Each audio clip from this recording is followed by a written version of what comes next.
Bienvenidos y bienvenidas a todos a nuestra casa, el Instituto Pasteur de Montevideo, y a esta segunda edición del Uruguay Innovation Forum. Esta es, como les decía, una iniciativa que impulsan diferentes instituciones nacionales que promueven la innovación en el país. Estos foros, que buscan ser espacios de diálogo, de discusión, de presentación de conocimiento de iniciativas nacionales, está organizado por diferentes organizaciones que voy a mencionar: el Ministerio de Industria, que ustedes ven también aquí en la pantalla, el Ministerio de Industria, Energía y Minería, la Agencia Nacional de Innovación, el Laboratorio Tecnológico del Uruguay, New Lab, Uruguay 21 y el Instituto Pasteur de Montevideo. Hoy nos convoca esta segunda edición, después de la primera que fue en agosto y trató de movilidad sostenible. Esta vez el tema es la innovación disruptiva en ciencias de la vida. Son conceptos que vamos a conocer un poquito más hoy, para los que no están tan familiarizados o para los que quieren conocer más sobre estos conceptos. Precisamente para ahondar en estos temas, vamos a recibir al primer orador ya en la mañana, Carlos Battiani, director del Instituto Pasteur, que nos va a contar más sobre esta iniciativa. Muchas gracias.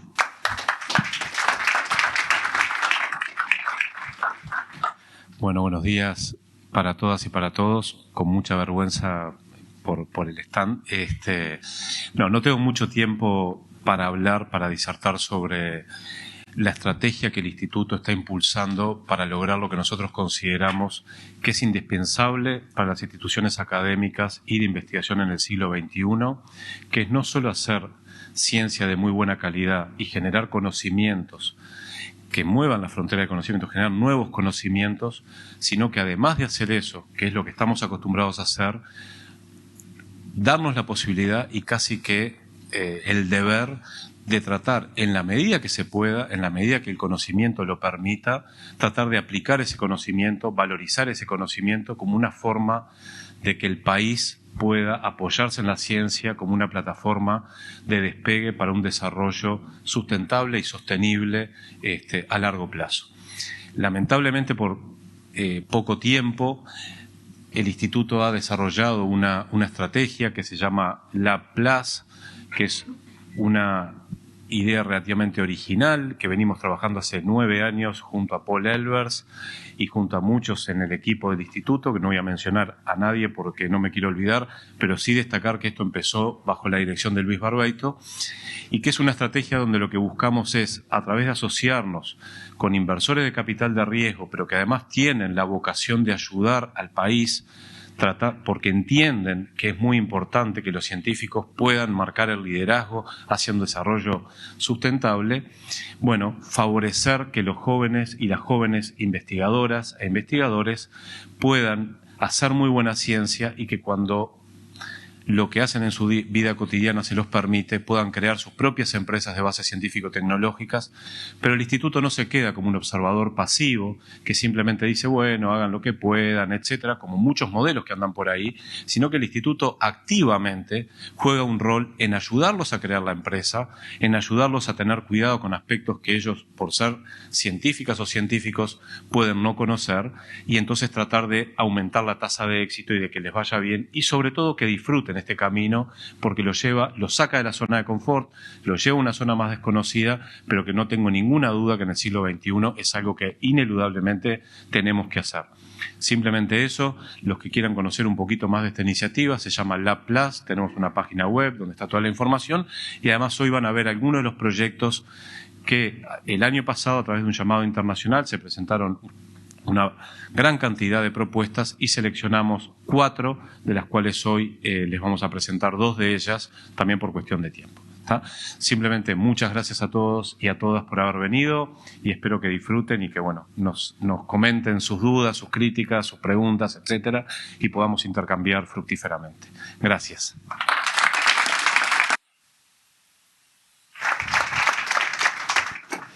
Bueno, seguimos en la mañana. Gracias, Carlos. Ahora vamos a dar paso al primer expositor de la mañana.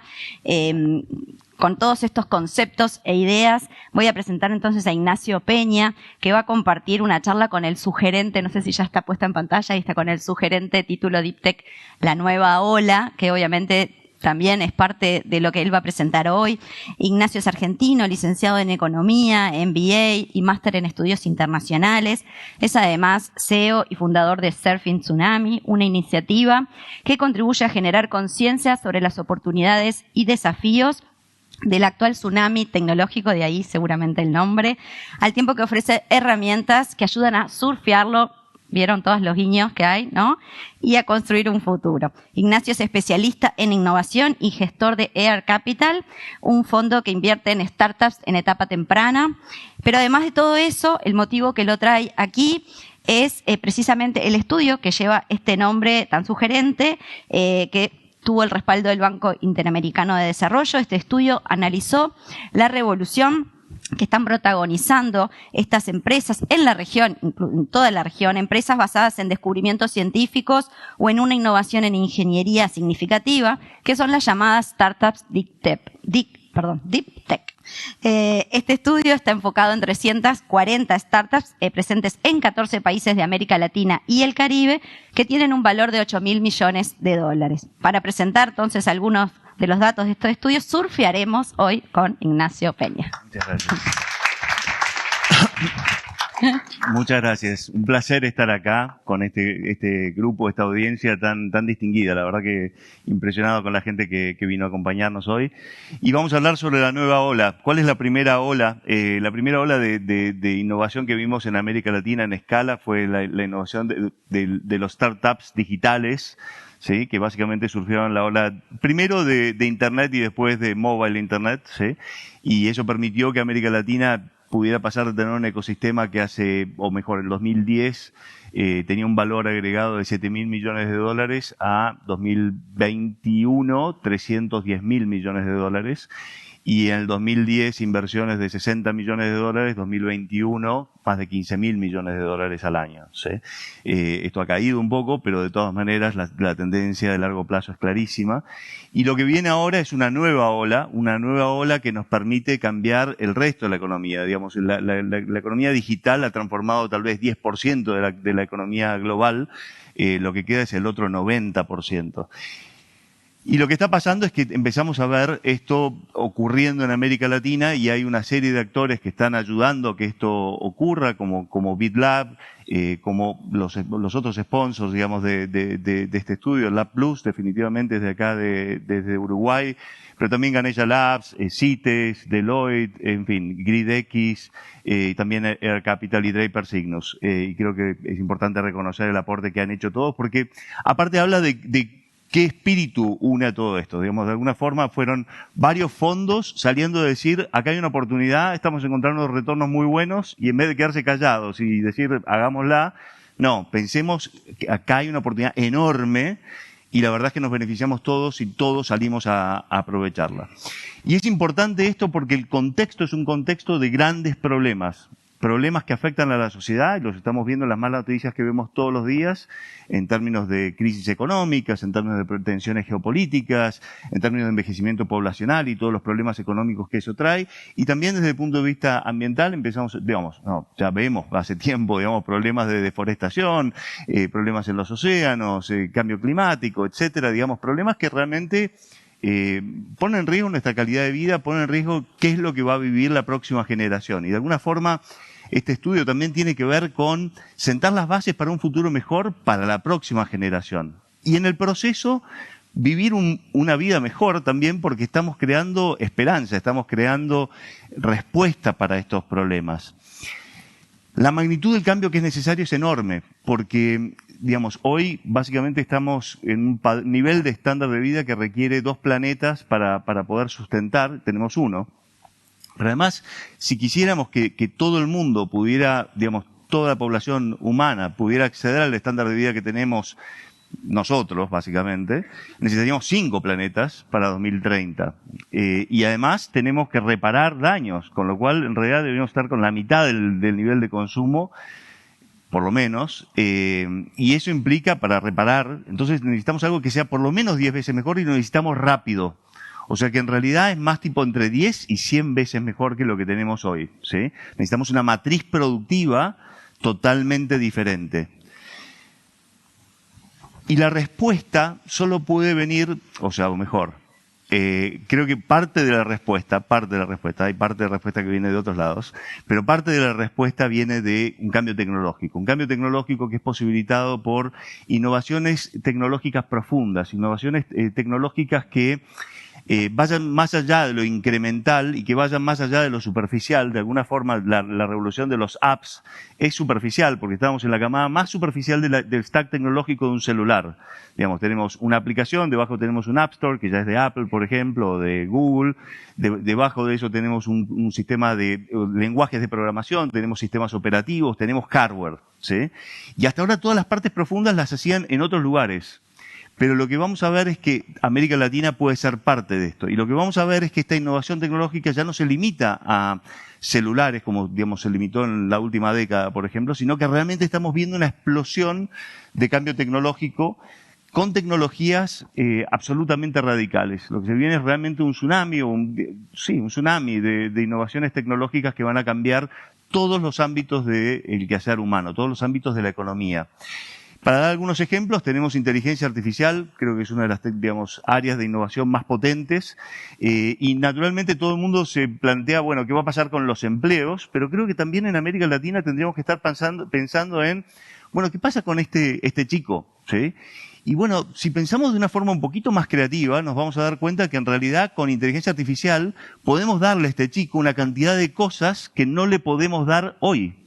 Podemos democratizar el acceso a servicios como diagnóstico médico, como asistencia legal, como asistencia para cómo producir alimentos de forma distribuida con técnicas intensivas, ¿sí? Tener un asesor de permacultura personalizado para cada chico, para cada familia, de forma que podamos producir abundancia de alimentos en un jardín.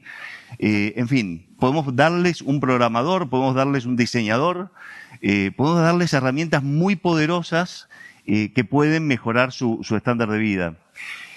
Después tenemos también energía, y energía es fundamental, sabemos que es clave para el desarrollo de las naciones, de la gente, ¿sí? Y lo que vemos es una revolución tecnológica, una revolución de energía, digamos, limpia, particularmente en solar. Lo que estamos viendo son cambios que, digamos, implican tecnologías que van a permitir, o mejor, que hoy ya permiten la energía más barata que conoció la humanidad, pero que de aquí a 10 años va a ser entre 5 y 10 veces más barata. Digamos, ya existen tecnologías que permiten 10 veces más barata, pero aparte hay curvas de aprendizaje altamente previsibles, que cada vez que aumenta la producción acumulada de un bien, cae en un X% el costo de esas tecnologías. Y lo que podemos predecir con base a eso es que va a ser la energía 5 o 10 veces más barata, o sea, vamos a tener energía abundante, y no solamente más abundante, sino además más de 10 veces más limpia, y además que genera mucho más empleo, entre 5 y 15 veces más empleo. Entonces, realmente empezamos a ver que existen soluciones radicalmente mejores que las que tenemos hoy en día.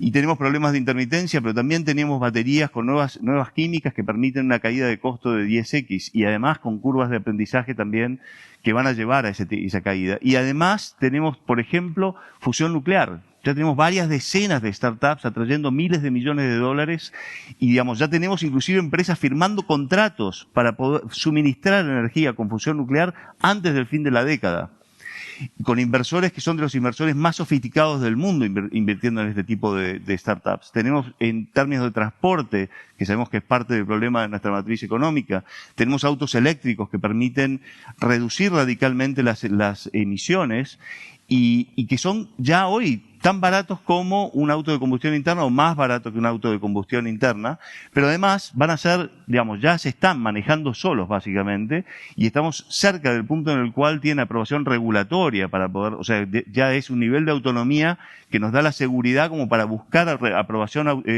digamos, regulatoria. Y de esa forma podríamos tener un transporte muchísimo más barato todavía, muchísimo más limpio, porque cada auto, en vez de tener una tasa de utilización de 3%, pasa a tener una tasa de utilización de 60%. ¿Sí? O sea, el auto nos deja, y en vez de quedar estacionado, sale a buscar un nuevo pasajero y nos genera un ingreso.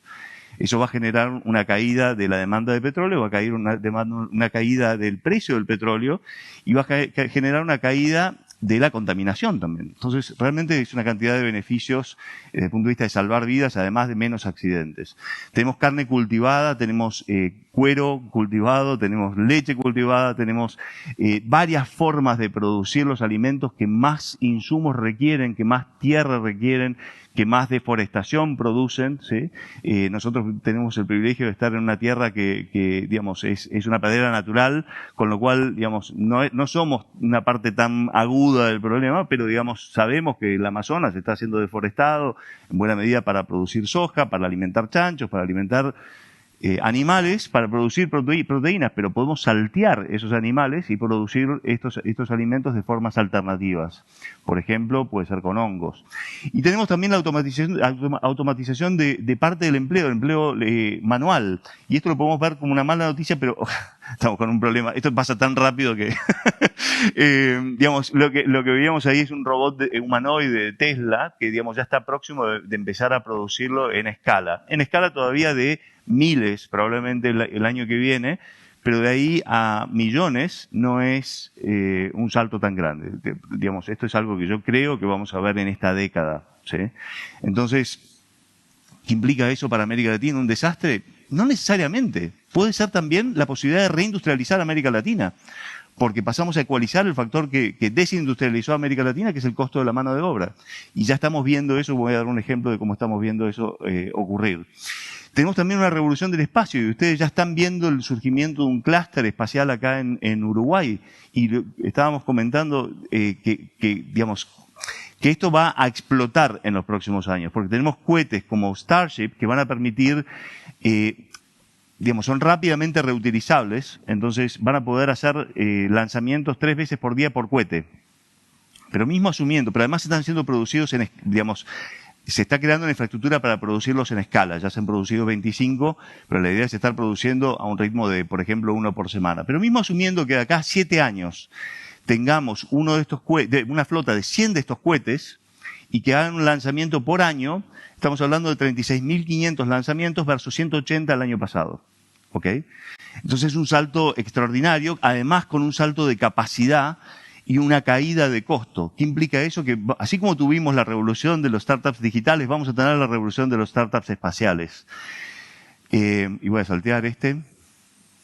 ¿Y qué implica esto? ¿Vamos a ir todos al espacio? ¿Nos estamos escapando? No. Lo que implica es mejor calidad de vida para la gente en la Tierra. Por ejemplo, con estos satélites que están siendo lanzados en esa foto, que han creado una constelación ya creo que son 5.000 satélites, ¿sí? Versus 3.000 que tenía toda la humanidad hasta hace unos años. Se han lanzado 5.000 más. Y básicamente después van a ser algo como entre 30 y 40.000 satélites, pero además con otras constelaciones. Esta es una constelación de SpaceX, otras constelaciones que van a implicar 100.000 satélites orbitando la Tierra. ¿Para qué? Para darnos internet en todos los puntos del planeta. Y podemos decir, bueno, ¿pero para qué? ¿Para las vacaciones? No, para toda la gente que está desconectada. Toda la gente que vive en el interior de nuestros países o las escuelas que no tienen acceso a internet. De la misma forma para observación de la Tierra, o para generación de energía y transmisión de energía a la Tierra. Y todas estas tecnologías están avanzando a un ritmo exponencial. El ritmo al cual estamos acostumbrados es un ritmo lineal. Es un ritmo donde si damos 30 pasos, cubrimos 30 metros. Pero lo que estamos hablando acá es un ritmo exponencial, donde si damos 30 pasos y en cada paso duplicamos la distancia cubierta, terminamos dando 25 vueltas alrededor del planeta. ¿Sí? Ese es el ritmo de cambio al que vamos a estar dando. No 30 metros, sino 25 vueltas alrededor del planeta. Entonces, primer punto, pensemos en más alto nivel, tenemos las herramientas, tenemos las líneas de desarrollo que nos permiten pensar en una matriz productiva completamente diferente y dar respuestas a los problemas de la humanidad. Entonces salgamos del pesimismo y salgamos de la noción de escasez, démonos cuenta de que un futuro mejor es posible, pero que requiere que nosotros lo construyamos, ¿sí? Y démonos cuenta que tenemos las posibilidades de transformar las restricciones o redefinir las restricciones de nuestra agenda de desarrollo. O sea, podemos generar un futuro de abundancia, ¿sí? Podemos pensar en desarrollo económico, podemos pensar en el desarrollo social, podemos pensar en inclusión, erradicar la pobreza y podemos pensar también en, digamos, al mismo tiempo mejorar nuestra huella ambiental. Entonces es una revolución muy potente y resistir a esto y tratar de decir no, quedemos como estamos, es suicida, es suicida. No necesariamente a nivel humanidad, porque nosotros no definimos la agenda de la humanidad, pero es suicida para América Latina, es suicida para cada uno de estos países, y además es algo que inclusive implica una pequeña muerte, porque vivir sin esperanza, vivir sin estar construyendo un futuro mejor, vivir atados a un pasado que sabemos que ya es obsoleto, no es algo muy sano. Es por eso que las Naciones Unidas dicen en su último estudio sobre tecnología e innovación que es fundamental que los países en desarrollo aprieten el acelerador en la adopción de estas tecnologías, porque si no el gap con los países desarrollados cada vez va a ser más amplio. Es por eso también que países como India están diciendo tenemos que acelerar la adopción de estas tecnologías, porque estas tecnologías son las herramientas más poderosas que tenemos para mejorar la calidad de vida de las personas más vulnerables. ¿Y qué puede hacer América Latina? 3 cosas. La primera es adoptar de forma más rápida estas tecnologías. La segunda es construir sobre estas tecnologías. Entonces, por ejemplo, decir, bueno, ¿por qué no creamos startups digitales o iniciativas digitales que utilicen inteligencia artificial para resolver los problemas de nuestra gente con nuevos productos, nuevos servicios? ¿Sí? Y la tercera es crear nuevas tecnologías, es desarrollar cosas que resuelven los problemas del mundo, cosas que hasta ahora no hemos hecho desde América Latina, o hemos hecho en algunos casos, pero no de forma sistemática, no de forma escalable, ¿sí? La pelota de fútbol, por ejemplo, como la conocemos hoy, fue desarrollada en Córdoba, en un pueblito en Córdoba, digamos. Montevideo, ok.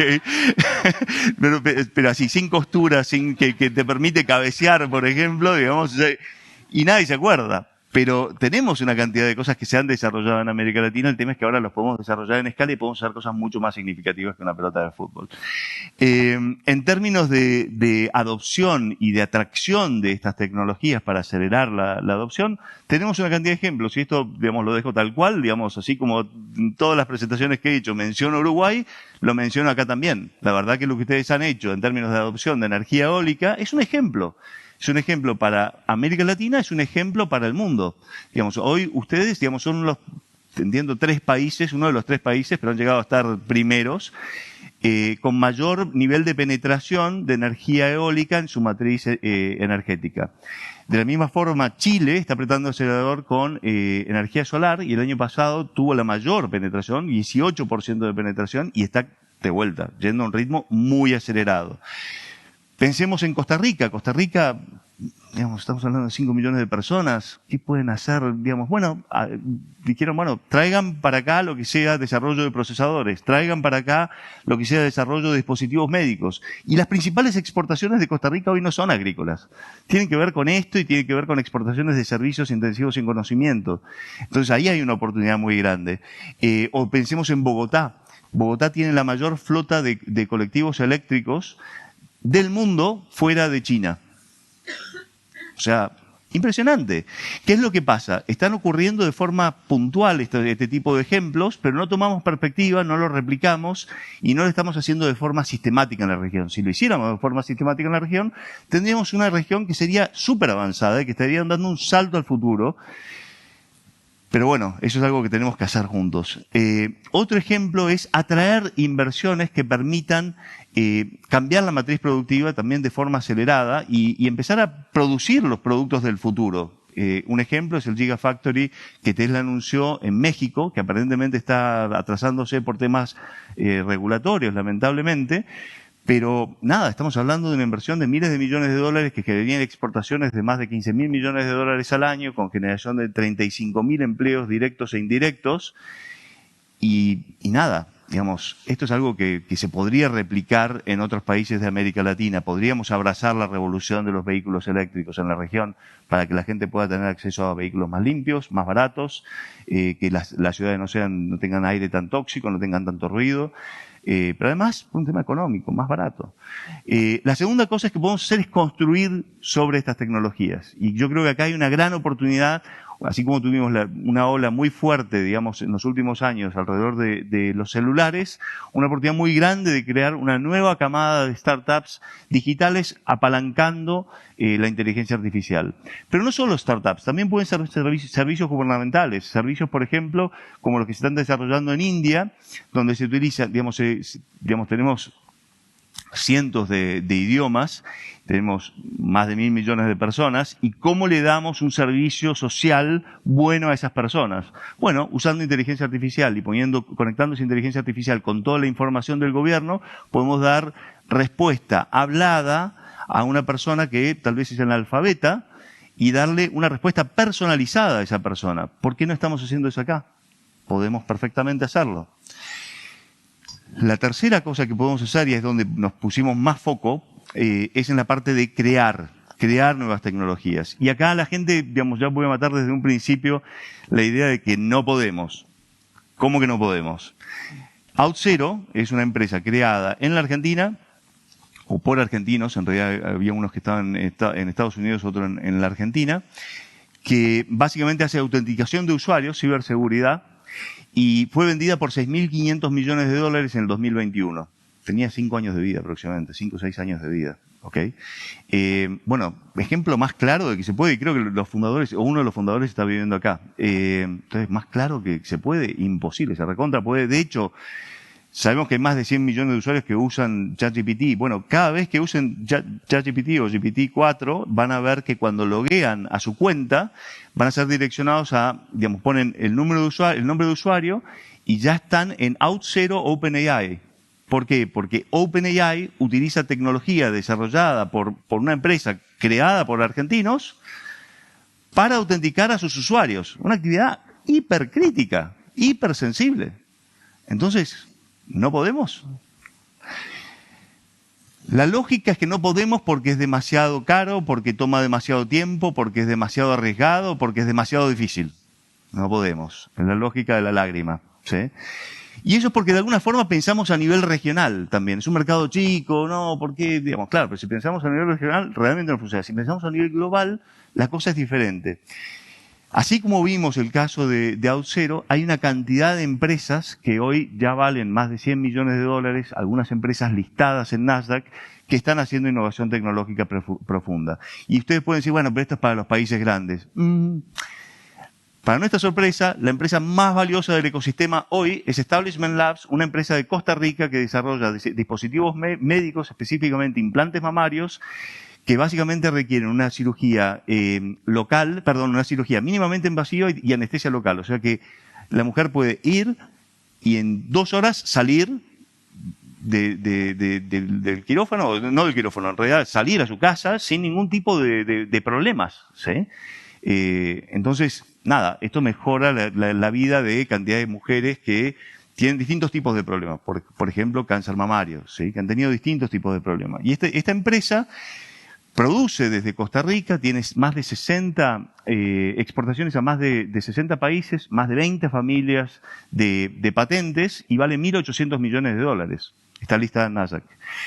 Después tenemos empresas como Bioceres, tenemos empresas como Notco. Bioceres es una empresa de biotecnología argentina, Notco una empresa que utiliza inteligencia artificial para crear combinaciones de proteínas vegetales que permitan producir productos que reemplazan los productos que se basan en proteínas animales.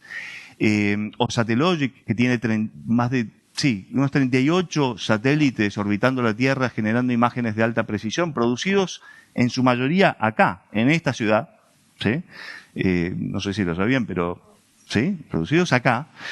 Empresas como STAM, que voy a mencionar, una empresa argentina, digamos, yo hablo de las que tal vez tienen menos visibilidad, una empresa argentina, pero con una potencia fenomenal, que tiene ya más de 250 en realidad, ingenieros y doctores en biología, en ingeniería de distintos tipos, y está revolucionando, creando tecnologías que permiten revolucionar la biomanufactura a nivel mundial, haciendo lo que antes hoy se puede hacer con un bioreactor gigantesco, con un bioreactor muchísimo más chico, y básicamente empezando a pensar en cómo se transforma la medicina con eso y cómo se puede, por ejemplo, producir fábricas para desarrollo de vacunas que tengan una escala muy chiquita, que puedan entrar en un container, que cuestan 10 veces menos que las fábricas tradicionales y que permiten manufactura distribuida. Entonces, si tenemos, por ejemplo, una nueva pandemia, tenemos la posibilidad de producción distribuida de estas vacunas y que todo el mundo tenga acceso a una respuesta rápida para estos problemas.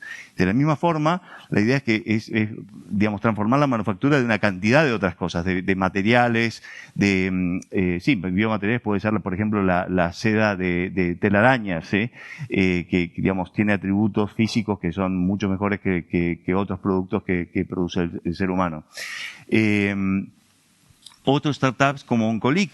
Oncolic es una empresa de etapa muy temprana que básicamente lo que está desarrollando son biopsias líquidas o diagnósticos, digamos, tecnología para el diagnóstico temprano de cáncer.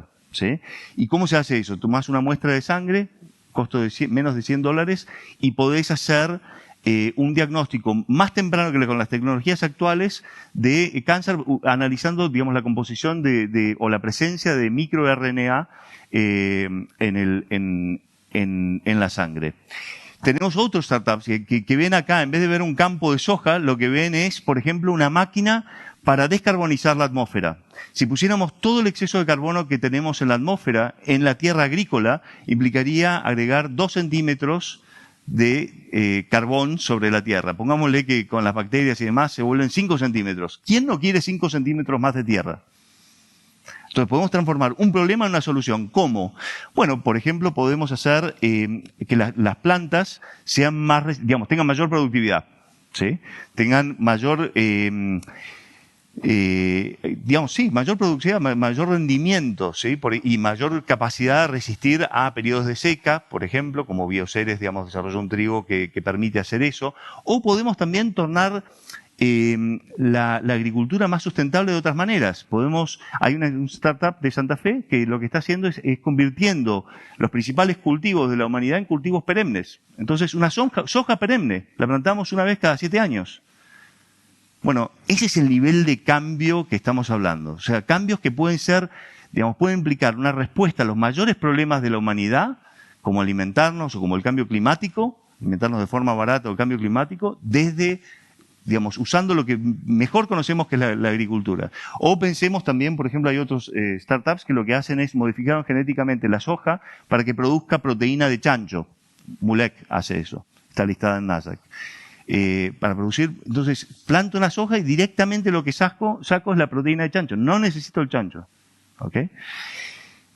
Y lo que estamos viendo es que no es un caso u otro, ya hay 340 startups, en realidad hay un número mayor, está explotando. A mí me impresiona, la semana pasada tuve una reunión con varios startups, no los conocía, digamos, y están empezando, pero están ahí siendo, digamos, incubados por distintas aceleradoras, pero se viene, digamos, cuando han surgido varias aceleradoras, varios fondos, están surgiendo una cantidad de científicos e emprendedores que están diciendo, yo tengo algo para agregarle al mundo, y están empezando a crear esos startups. Acá lo que vemos es en rombos chiquitos, digamos, los startups, después vemos en rojo, en círculos rojos, los fondos especializados, fondos, aceleradoras, incubadoras especializados en Deep Tech que están actuando en América Latina. Vemos cómo se conectan con distintos startups. En azul vemos fondos que son generalistas, que invierten no solamente en Deep Tech, sino también en startups digitales que no son así de innovación profunda, pero que sí invierten en esos temas, por ejemplo Startup Chile. Y después tenemos abajo fondos globales que están invirtiendo ocasionalmente o en algunos casos sistemáticamente, por ejemplo, SOSV IndieBio, en startups de América Latina, que ya ha invertido, digamos, es la mayor aceleradora de biotecnología del mundo, tiene más de 1000 startups invertidas, 30 de ellas de América Latina y, como vamos a ver, con un desempeño superior en América Latina que el resto del mundo. ¿Por qué? Porque lo que estamos viendo es que el vaso se está llenando. Cada vez tenemos más casos de éxito, cada vez tenemos, o mejor, hoy todavía tenemos valuaciones muy atractivas, tenemos un pool de talento fenomenal, enorme, de muy bajo costo, lo cual nos da una diferencia competitiva y esto es particularmente relevante en entornos de alta volatilidad y donde el acceso a capital es volátil. Tenemos cada vez ciclos de innovación más ágiles, tenemos innovadores que cada vez están más atentos a las necesidades de ir rápidamente al mercado, que empiezan a aprender cómo se crean startups, tenemos comunidades que empiezan a encontrar un modelo de negocios que permite crear estos startups con proyección global desde América Latina. Un factor que es estructural y que no se va a ir rápido y que nos permite ver por qué es que es posible desde América Latina, no es solamente una declaración de esperanza, no es solamente porque queremos, es que tenemos un talento, subaprovechado, subvaluado, que hoy cuesta entre 5 y 10 veces menos, que lo que cuesta el mismo talento en Estados Unidos. En parte tiene que ver con el costo de vida de nuestros países, que es más bajo que el de países más desarrollados. En parte tiene que ver con que los científicos no están bien remunerados. Por lo menos no tan bien remunerados como en otros países donde se los ve como una máquina de desarrollo. Entonces, ¿qué implica eso? Que los startups de América Latina, si se proyectan para crear startups globales, no locales, globales, para resolver grandes problemas, por ejemplo, resolver el problema del diagnóstico de cáncer con 10 veces menos costo y 10 veces mejor precisión. Bueno, si alguien tiene esa solución y además es 5 o 10 veces más barato, tiene una ventaja estructural fenomenal sobre los startups de otros países, en términos de eficiencia del uso de capital y en términos también de resiliencia. Pero además los retornos son muy buenos. Biocer es una empresa que hoy vale unos 800 millones de dólares y listada en Nasdaq. Fue creada por agricultores, 23 agricultores que dijeron vamos a poner 500, ¿eran 500 dólares? 600 dólares cada uno, 600 dólares cada uno, y contrataron o, apoyaron a científicos, ¿sí? Y después fueron poniendo más plata, pero esos 600 dólares hoy valen $1 millón, ¿sí? O sea, un retorno muy bueno. Si tomamos SOSV IndieBio, ellos analizaron el retorno de esas 30 inversiones que hicieron en América Latina, el retorno anual ha sido de 72% en estos últimos 8 años. ¿Sí? Mismo si se saca el mayor caso de éxito, que en el caso de ellos fue Notco hasta ahora, de todas maneras el retorno sigue siendo algo como 50%. Eso es retorno bruto, después está el retorno neto, o sea, no es que eso es lo que pagan a los inversores. Pero lo que vemos en los fondos de la región son retornos muy atractivos. ¿Sí? Lo que vemos es que la revolución ya está ocurriendo, ya tenemos startups de este tipo en 14 países, en todas las subregiones de América Latina, países grandes, países chicos, de distintos tipos. Uruguay está bien posicionado, Uruguay tiene un nivel de penetración o representación per cápita mayor que lo que tiene en otros países, entonces está muy bien, pero además con un outlook muy bueno, con un clima, un entorno muy favorable, con una cantidad de gente que lo está viendo y con un trabajo sistemático que estoy seguro de dar muy buenos frutos. Vemos también, como decía, este ecosistema de startups, de fondos, con el core, de fondos especializados en Deep Tech. Después tenemos fondos que invierten de la región, que invierten ocasionalmente en Deep Tech, y fondos globales que invierten ocasionalmente en América Latina. Este ecosistema se va a multiplicar, yo creo, en los próximos años. Y lo que vemos es que hay actuación a lo largo de distintos verticales como pueden ser biotecnología, de dispositivos médicos, inteligencia artificial, espacio, robótica, clean tech, etcétera. Biotecnología o ciencias de la vida, tal vez sería la definición más correcta, ocupa la mayor parte, atiende la mayor parte de los startups, representa la mayor parte de los startups, ¿sí? Pero no la mayor parte de la creación de valor. O sea que hay que estar atento, realmente desde el punto de vista de la oportunidad está donde estén los genios. ¿Ok? Porque, los genios, gente que tenga capacidad de crear, productos revolucionarios desde América Latina, tiene acceso a este pool de talento fenomenal, con ventaja de costo, y si hubiéramos hecho un análisis hace 15 años, no hubiéramos dicho, bueno, espacio es el lugar donde Argentina debería estar, o Uruguay debería estar pensando en el futuro de startups. Sin embargo, estamos viendo un clúster de espacio surgiendo en Argentina, en Uruguay. Entonces, esto es impulsado ¿por qué? Por gente como un Emiliano Kargeman que dice, lo voy a hacer. Y hay otra gente loca que le dice, vamos. ¿Cuál es el potencial de esto? ¿Y por qué estamos diciendo digamos, que está esta oportunidad? Porque el potencial es enorme. El potencial, basado en distintas formas de analizarlo, es en una década 20x. ¿Sí? Podríamos tener un ecosistema 20 veces más grande. Yo creo que 10 es bastante, digamos, altamente probable. 20 va a ser depender de la calidad de nuestro trabajo. Y desde el punto de vista de potencial de largo plazo, estamos hablando de más de 100 veces. ¿Qué es lo que necesitamos hacer para que esto pase? Primero, digamos, hay cosas que podemos hacer que no tienen que ver con Deep Tech solamente, con el ecosistema solamente de Deep Tech, que tiene que ver con acelerar la adopción de estas tecnologías. Segundo, lo que podemos hacer acá arriba a la izquierda, es, ya focalizándonos en Deep Tech, es todo lo que sea crear matching funds para que haya más aceleradoras de etapa temprana, aceleradoras, incubadoras, fondos de venture capital de etapa temprana, como han hecho Israel y todos los países que han tenido éxito en todo esto, para que, y de hecho ustedes están empezando a hacer, para que los emprendedores y los innovadores tengan el apoyo que necesitan para poder crear esos startups. Es muy difícil, diría casi imposible que pase sin eso.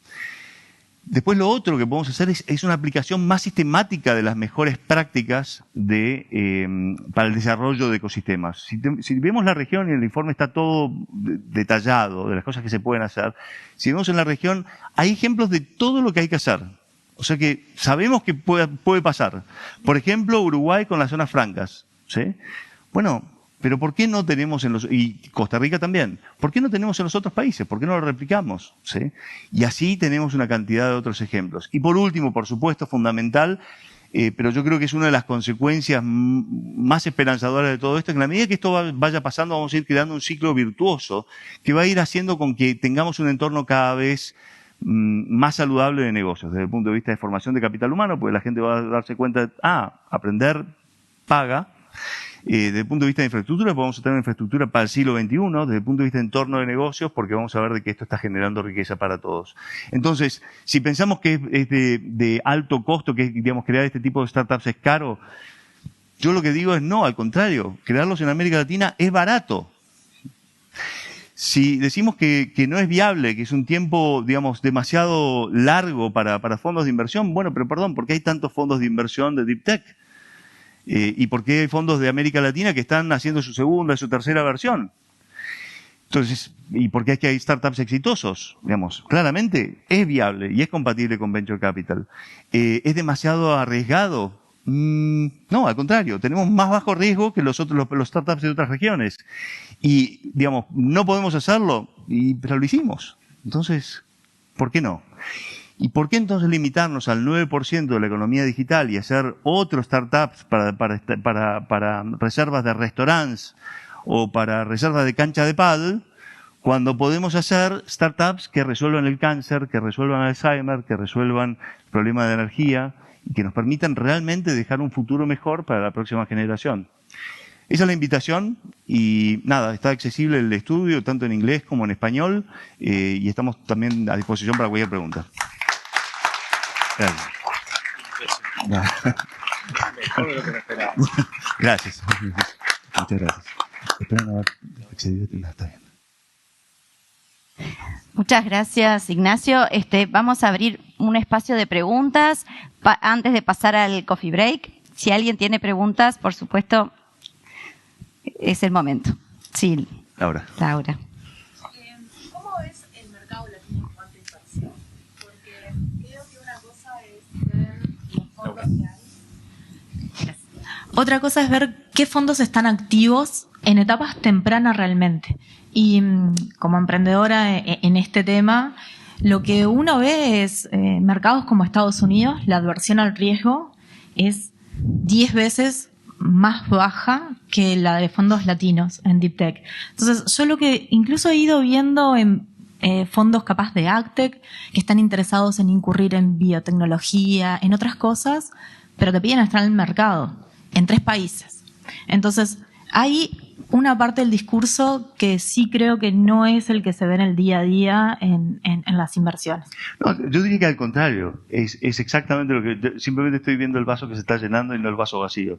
¿En qué sentido? La penetración que tiene Deep Tech en América Latina es 2% del venture capital que se invierte todos los años. Es nada, nada. Entonces puedo decir, qué desastre. O puedo decir, pará, en los países más avanzados estamos hablando de 25 y aumentando.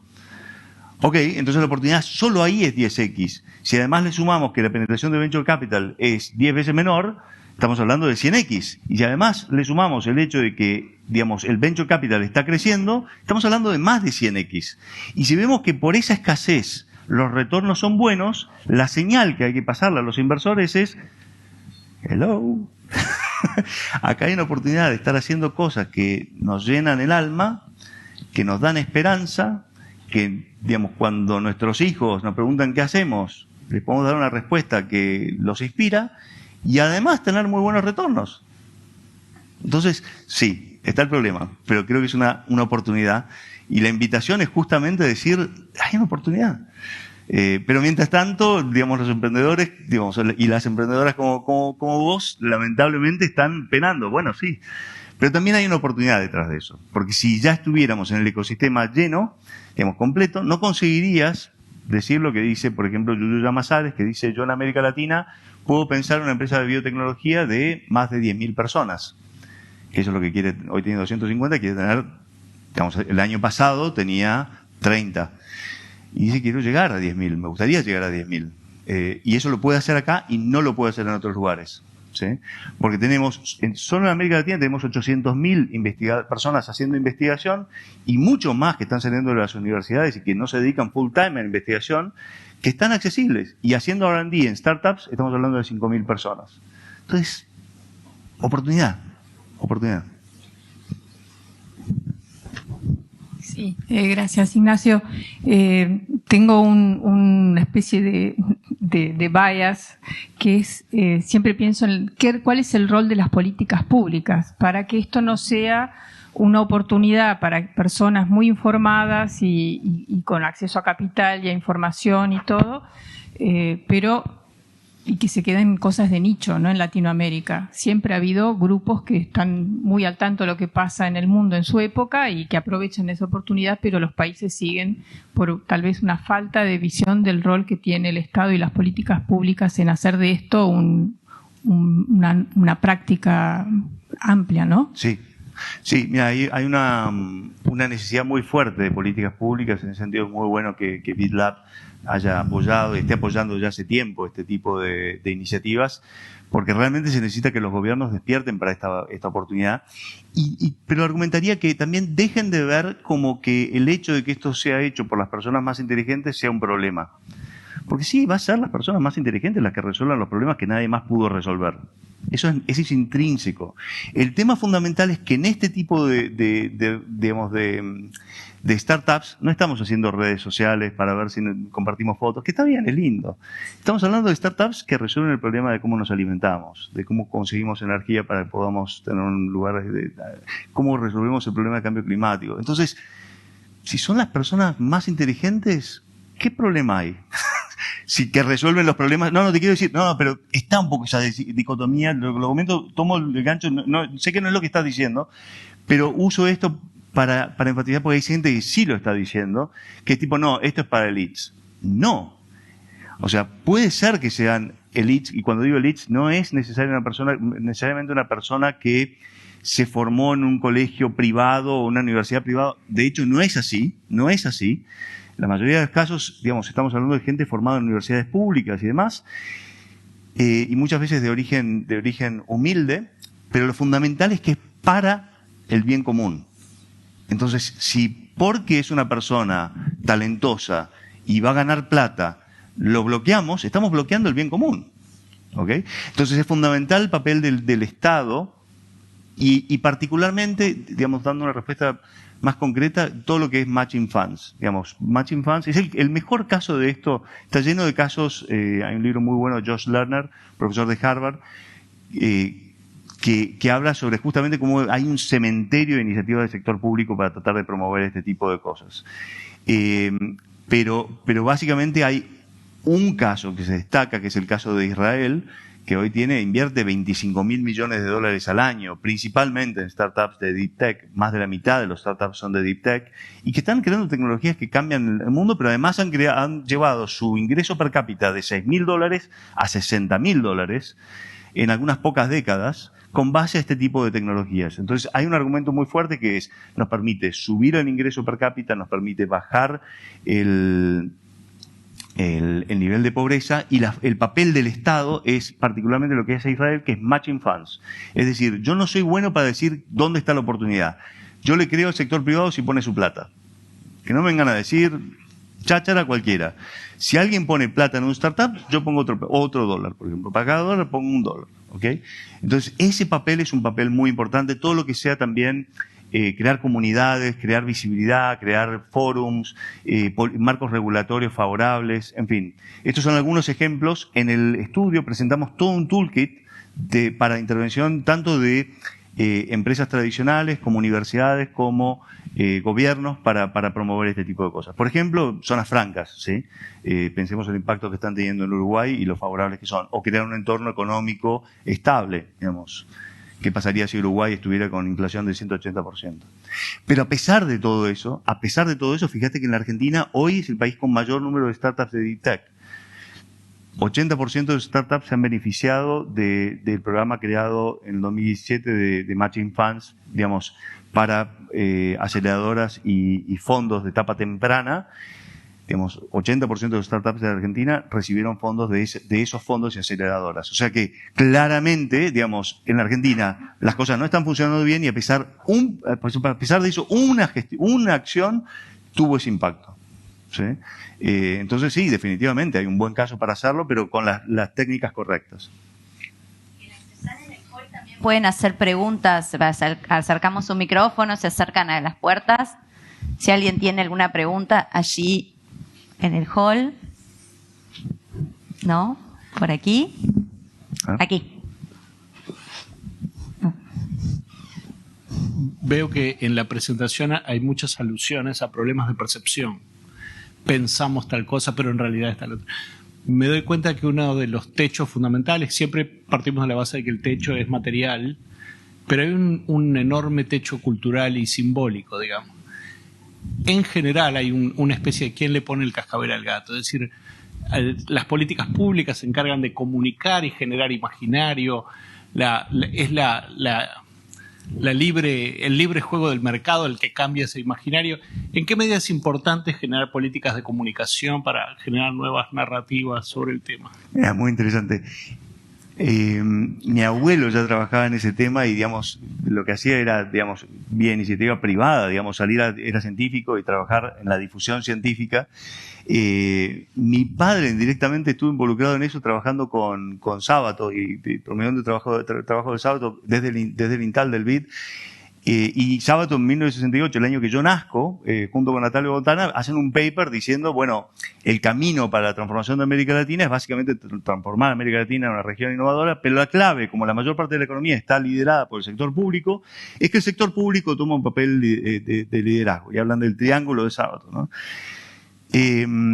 Y, digamos, muestran el papel del sector público, el papel del sector académico, del sector privado, pero ponen al sector público como líder. No ha funcionado. Y lo que mostramos en este paper, hay un slide específicamente sobre eso, es que en realidad lo que se necesita es un nuevo triángulo dentro de ese triángulo, que es un triángulo donde, digamos, donde el sector privado es el que lidera, que es lo que estamos viendo que pasa, y donde tenemos particularmente ahí aceleradoras y fondos de etapa temprana, y emprendedores que están, digamos, empezando a crear este tipo de startups. Del sector público, políticas públicas que le den apoyo, y desde el punto de vista de las universidades, actividades de transferencia de tecnología, de promoción de emprendedorismo, etcétera. Entonces, los tres tienen un papel, creo que es orgánico, y creo que al fin del día no es esperar políticas públicas, sino ponerse a hacer, ¿sí? Los que puedan, empezar a hacer. Y empezar a hacer de distintas maneras, pero creo que no es decir, bueno, hagamos un programa de educación general y tratemos de... Sí, Macanudo, está buenísimo hacer eso, pero si la gente no ve que esto paga, Si la gente no ve que esto genera prosperidad, que sus hijos, digamos, tienen más futuro si aprenden ingeniería que si venden drogas, o, digamos, si aprenden programación que si venden drogas, o, digamos, si se quedan en la Argentina y crean startups desde la Argentina o de Uruguay, o desde Brasil, para el mundo, que si se van y, digamos, bueno, difícil. Entonces yo creo que la clave es empezar por lo que tenemos. Tenemos gente brillante como todos ustedes. Bueno, empecemos a hacer cosas que brillen, que iluminen el mundo, que cambien el mundo para mejor y que sean buen negocio, porque ahí es sustentable. Digamos, como bien decía Carlos, digamos, anda a buscar una medicina en la farmacia que no tenga una patente detrás. Bueno, entonces claramente el sector privado tiene un papel muy importante de todo esto. En vez de lucharlo, hagámoslo. No sé si estoy dando respuesta a tu pregunta, pero digamos, creo que es un ecosistema y es ciclos virtuosos más que e iniciativa individual de distintas personas que desde su lugar van haciendo lo posible, sea desde las universidades, del sector público, del sector privado, y es con foco en el bien común y no esperando soluciones macro, sino empezando por cosas bien concretas. Estas cosas crecen de abajo y de semillas, cosas chiquitas. Así que la mejor respuesta que te puedo dar. Bueno, muchas gracias. Ignacio.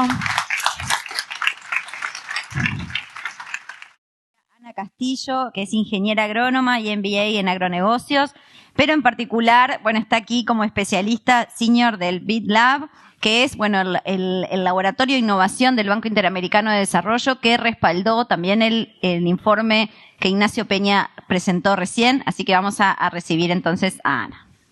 Por ahí está, si no me equivoco, está la autora de esa foto que, bueno, es prepandemia, se nota claramente, ¿no? Así que un placer. Bueno, buenos días a todos. Espero, ¿cómo están? ¿Bien? Bueno. Me perdí a Nacho, pero conozco el reporte y la verdad que soñábamos con que se diera la oportunidad de que lo presentara en Uruguay y bueno, y la verdad que se dio, así que muchísimas gracias al equipo de Pasteur, muchas gracias a New Lab y al equipo de Uruguay Innovation Hub por haber hecho esto posible. Yo voy a hablar un poco sobre lo que hacemos en BID Lab. Muchos de ustedes seguramente conocen al Banco Interamericano de Desarrollo, que es la principal fuente de financiamiento de América Latina y el Caribe para el desarrollo. Y bueno, en general lo que uno más conoce sobre el BID es la parte pública, la que trabaja con gobiernos. Después está BID Invest, que es nuestro brazo privado, y BID Lab, que nuestro foco está sobre todo en tratar de trabajar o desarrollar los ecosistemas de emprendedores innovadores. Y ¿qué hacemos básicamente? Y bueno, lo que hacemos es impulsar la innovación emprendedora en etapas tempranas, apoyando nuevas tecnologías y modelos de negocios, desarrollando ecosistemas emprendedores. ¿Para qué? Y sobre todo para beneficiar a lo que es población vulnerable y lo que es los desafíos que hoy tiene, sobre todo la parte ambiental, los desafíos climáticos, para de alguna manera activar nuevos mercados o nuevos motores de crecimiento en mercados de frontera, ¿no? BID Lab, nosotros nos gusta decir que es una flota ágil que asume riesgos, ¿no? Y de alguna manera lo que hacemos es tratar de probar nuevas tecnologías y por eso el tema Deep Tech es uno de los temas que hoy nos convoca, o el estudio que acaba de presentar Nacho así lo convoca. Tratamos de incursionar en contextos más frágiles, tratar de activar nuevas industrias y sobre todo acelerar nuestra acción por el clima. Nuestras 5 áreas de foco tienen que ver con inclusión financiera, que es un tema que venimos trabajando hace muchos años, lo que tiene que ver con salud, talento y empleo, agricultura y capital natural, y servicios esenciales de infraestructura. De hecho, vengo ahora de una presentación que estábamos haciendo junto con Ani en innovación en servicios públicos, y como 2 temas transversales lo que tiene que ver con crisis climática y género y diversidad. ¿Qué es lo que hacemos o cómo lo hacemos? Y esto es un poco lo que Carlos me había pedido de compartir con ustedes. Por un lado, damos financiamiento Pero más allá del financiamiento, que obviamente siempre es importante y muy bienvenido para todos los que trabajan en etapas tempranas, también generamos conocimiento y conexiones. Y en nuestro financiamiento es un financiamiento versátil, o sea, damos financiamiento desde etapas muy iniciales, cuando lo que uno quiere es desarrollar ecosistemas. Muchos de ustedes deben haber escuchado hablar del programa que estamos trabajando en Economía Plateada. Muchas mujeres emprendedoras que están acá han participado de Más Emprendedoras, que fue un ejemplo de cómo uno puede desarrollar un ecosistema, o esto mismo que estábamos haciendo con innovaciones públicas, ¿no? Cómo uno puede desarrollar nuevos ecosistemas. Esos son un tipo de proyectos, y por qué no pensar mañana que podríamos tener un programa de ecosistema para desarrollar biotech o cualquier otra de las deep tech, ¿no? Luego financiamos directamente startups en lo que nosotros llamamos prototipo, o sea, desarrollar nuevas unidades de negocios o nuevas soluciones, o apoyamos en etapas muy tempranas. Hemos estado hablando con una de las PIAs para una idea de hacer algún prototipo por ahí para una solución en salud dirigida a mujeres.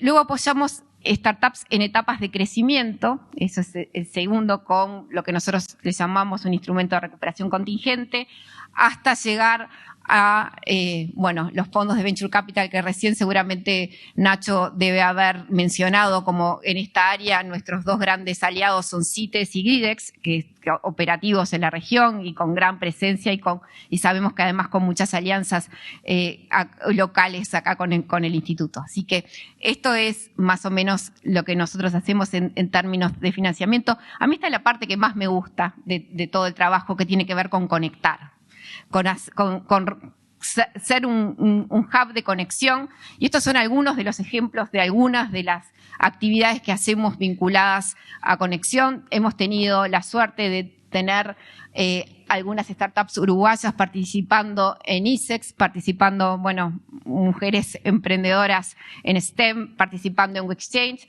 Y estos son ejemplos de algunas de las actividades que nosotros hacemos para poder conectar y generar conocimiento. Y sobre todo impacto, ¿no? Y esto es al 2022 nuestros resultados. Hemos alcanzado más de 30 millones de personas vulnerables y hemos beneficiado más de 5 millones de MIPYMES. Y estos son, algunos de los temas en los cuales hemos sido punta de lanza o motores de crecimiento, donde hemos podido ser punta de lanza, ¿no? Y ustedes ven que hemos sido en los 90 líderes en el área de remesas, líderes en el área de microfinanzas, fintech, finanzas verdes, economía circular, blockchain, inteligencia artificial, worker tech, economía plateada. Y nuestro siguiente desafío será Deep Tech, el próximo motor de crecimiento. Y voy a decir por qué creemos, y creo que el informe de Ignacio Peña de alguna forma redondea por qué nosotros creemos. Y sobre todo creemos que hay mucho talento, que la región tiene mucho talento, y voy a decir además que hay mucho talento femenino y diverso, lo cual creemos que es un diferencial en este sector. Tenemos casos de éxito en la región. Ignacio seguramente debe haber compartido algunos de esos casos de éxitos. Es además, creemos nosotros, un sector donde vemos inversión creciente, y por eso también nos interesaría apoyar a cómo poder acelerar este sector. Vemos además en los emprendedores latinoamericanos, a diferencia quizás de lo que vemos en otras regiones, este apetito por resolver los problemas que tiene la población vulnerable y los desafíos climáticos, que quizás en otros lados no lo vemos tan claro. Y por último, un sector en el cual también hay apoyos públicos, ¿no? Nosotros creemos que también parte de la base, y seguramente los investigadores dirán que no es suficiente, pero parte de la base de que este sector de Deep Tech se esté desarrollando es que nuestra región de alguna forma está invirtiendo, o los países que están en la frontera de este desarrollo de Deep Tech han estado invirtiendo en investigación básica en ciencia y tecnología, y seguramente tengan que continuar en ese camino. Así que nada, agradecerles el espacio. Simplemente era un breve paréntesis en el evento de hoy para que nos conozcan, agradecerle a Carlos, a Fernando y al equipo de Uruguay Innovation Hub por habernos extendido esta invitación para participar. Y bueno, esta es la manera de conectarme, así que muchísimas gracias a todos y felicitaciones por la jornada. Gracias, Ana Castillo. Bueno, ahora, como les adelanté antes del corte, vamos a conocer realmente a casos de startups basadas en talento uruguayo, ¿no? Vamos a presentar 2 casos de proyectos vinculados a salud animal y 2 a salud humana. Vamos a empezar por un proyecto liderado por Juan Pablo Tosar, docente e investigador de la Universidad de la República e investigador del Instituto Pasteur de Montevideo. El proyecto de Juan Pablo, titulado Before RNA, que él ya va a hacer todo el cuento del juego de palabras, es uno de los seleccionados en el primer llamado internacional realizado por el Venture Fund Lab Plus, que ahora está en proceso de finalización de los trámites legales para ser financiado. Entonces vamos a conocer el proyecto.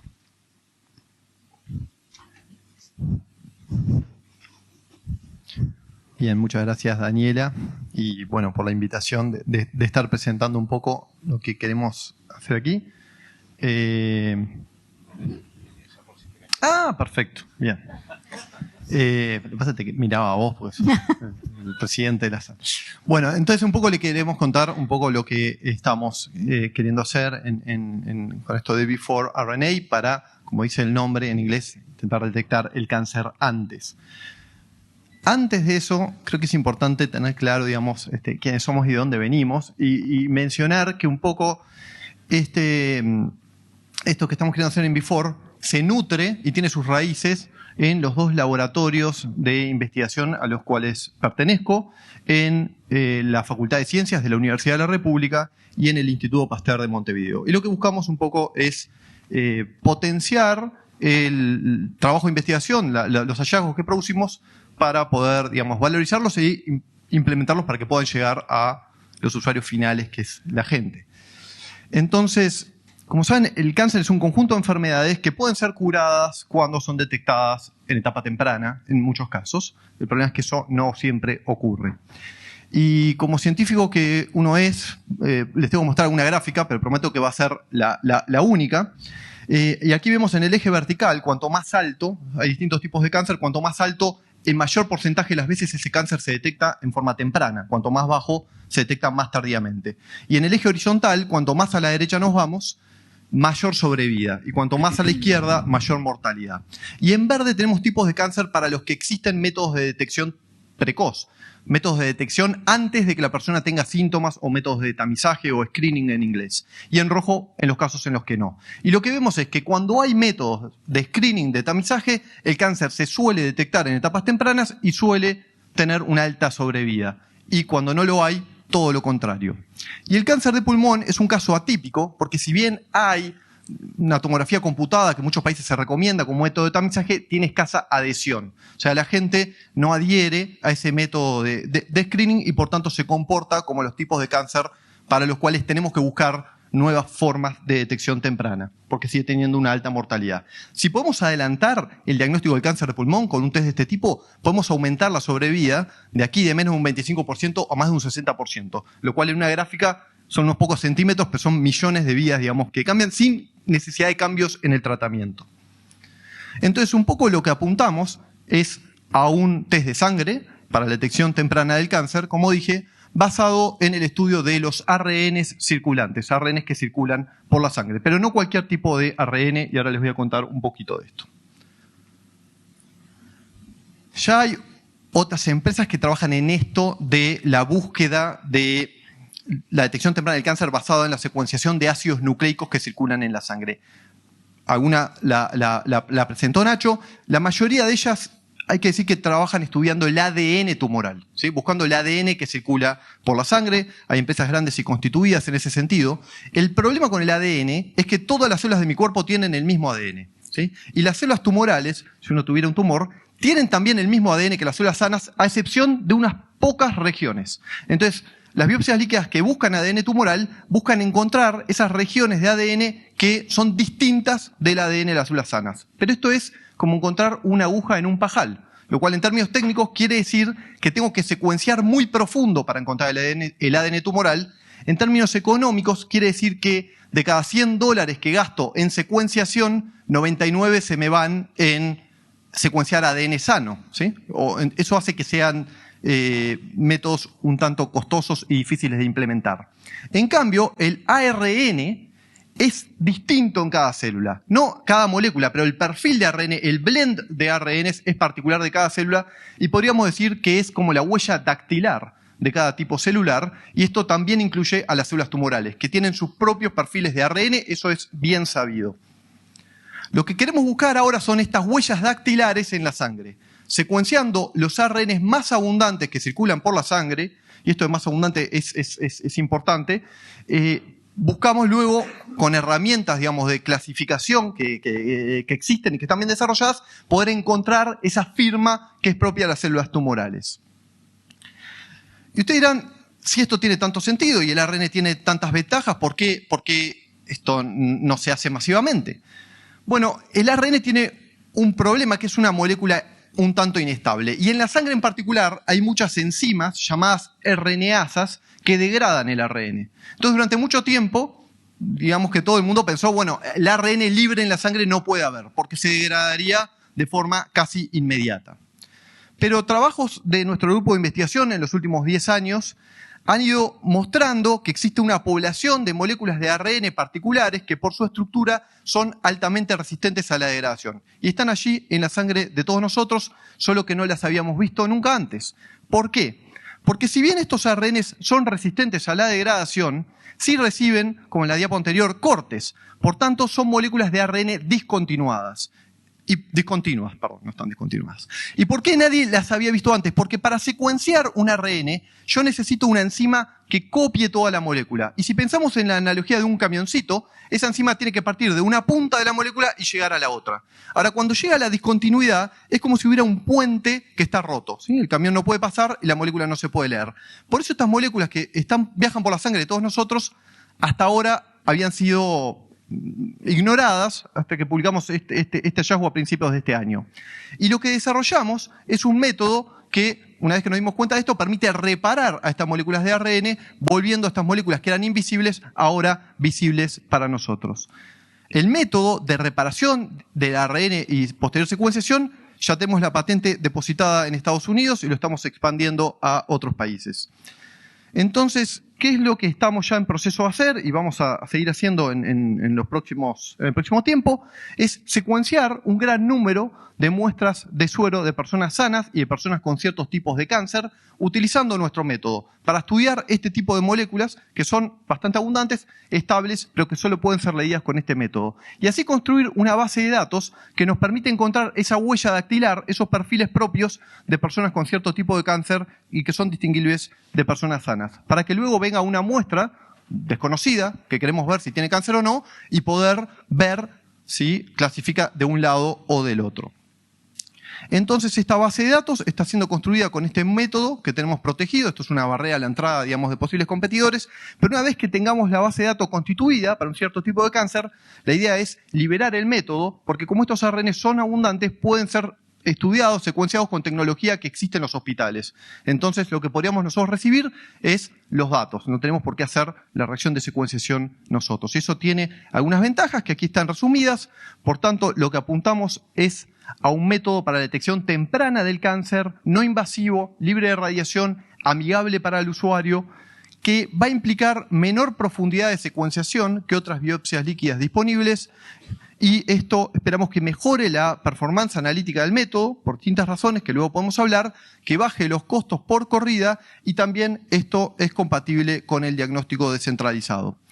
Así que, sin más, muchas gracias por el espacio, y esto no lo iba a decir, pero un poco inspirado por la charla de Nacho antes, algo que creo que me entusiasma de esto es que ese ecosistema, ese círculo virtuoso, digamos, entre la academia, actores públicos, actores privados, creo que aquí se está dando bien y, digamos, y creo que es algo que también me parece un aditivo adicional. Muchas gracias.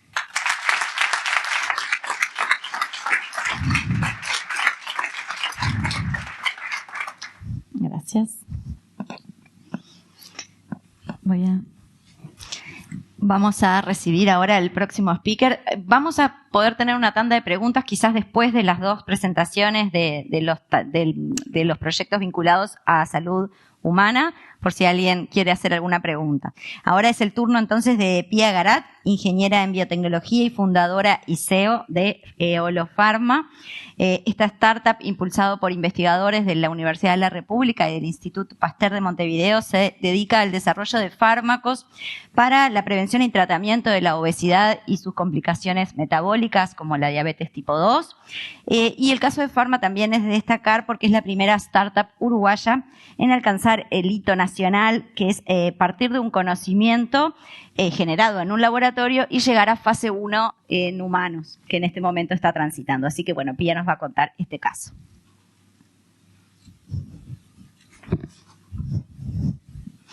Bueno, muchas gracias por la invitación. Es un placer estar acá para contarles todo el trabajo que venimos realizando dentro del Instituto Pasteur de Montevideo y lo que ha sido el camino para llegar a la creación de Eolofarma, que es una startup, como bien dijo Daniela, uruguaya, donde nos dedicamos al desarrollo de nuevos fármacos para 3 verticales: obesidad y metabolismo, enfermedades neurodegenerativas y enfermedades autoinmunes. Hoy les voy a estar contando sobre MBD1, sí, que es una molécula que se diseñó para el tratamiento de la obesidad y sus complicaciones metabólicas asociadas. ¿Por qué la obesidad? Como bien conocen, la obesidad es la pandemia del siglo XXI. 650 millones de personas sufren de esta condición, y lo más preocupante no es solo por una cuestión estética, sí, que nosotros estamos tratando la obesidad, que eso va para cada caso, sino porque es un desencadenante para el desarrollo de una diabetes tipo 2, enfermedades cardiovasculares y enfermedades osteoarticulares. Asimismo, en Estados Unidos, sí, hay una incidencia de un 43,5% de la población que sufre esta condición, igual en otros países del occidente. Y en nuestro país, en Uruguay, sí, que lo más preocupante es que a nivel de la infancia, un 40% tiene sobrepeso u obesidad. Por eso hay que estar muy atentos a esta condición. ¿Y cuál es la solución? Normalmente, cuando uno va al médico, sí, y normalmente hace muchos años, siempre se ofrecía una solución de bajo riesgo, sí, para aquellas personas que tenían obesidad, que consistía justamente, bueno, en hacer ejercicio y tener hábitos saludables. Pero por otro lado, hay otro tipo de intervenciones, sí, que son las quirúrgicas, por ejemplo, las cirugías bariátricas, que son muy invasivas, que logran sí lograr un 40% del peso, pero que no son sostenibles en el tiempo. Por eso es importante que en ese gap entre bajo riesgo, alto riesgo, sí, tengamos medicina. Sí, nosotros en Eolofarma lo que estamos desarrollando son nuevos fármacos, así como ha sucedido, por ejemplo, uno de los fármacos que hoy está en el mercado, que son los agonistas de GLP-1, sí, que son estos fármacos que logran reducir un 20, un 30% el peso, sí, pero todavía está en etapa de farmacovigilancia. Todavía no se conocen con exactitud, sí, los efectos secundarios que pueden reportar los mismos, y a su vez, por el momento, se han ido reportando efectos adversos que no son del todo buenos. ¿Y en qué nos enfocamos? En Eolofarma hemos desarrollado una biblioteca de fármacos donde, inspirados, bueno, en la innovación, en la investigación y el desarrollo, hemos utilizado viejos sillares estructurales muy conocidos en la farmacia, ¿sí?, que son, y en la historia de la medicina, que son sillares estructurales, donde para el caso de MBD1 hemos utilizado un viejo medicamento muy conocido, al cual le hemos montado un grupo antiinflamatorio no convencional, que todavía le otorgan mayores características al fármaco, y lo elegimos justamente porque sabíamos que el sillar estructural iba a actuar sobre la obesidad. Asimismo, cada uno justamente de los fármacos que venimos desarrollando son para las enfermedades que queremos tratar. MBD1, sí, la droga que hemos llevado a la clínica, es muy novedosa y se diferencia de lo que hay hoy en el mercado, ¿sí? Como podrán ver en este ratón, el 80% de las soluciones que están en el mercado actúan en el sistema nervioso central, mientras que MBD1 va directamente a donde está el problema, ¿sí? Que es el tejido adiposo, ¿sí? La grasa visceral, abdominal, y lo que hace es muy sencillo, por un mecanismo de termogénesis, ¿sí? Quema ese exceso de calorías, lo quema y lo libera en forma de calor, ¿sí? Es mal y pronto, una forma muy sencilla de escribirlo, está mimetizando como si la persona estuviese haciendo ejercicio.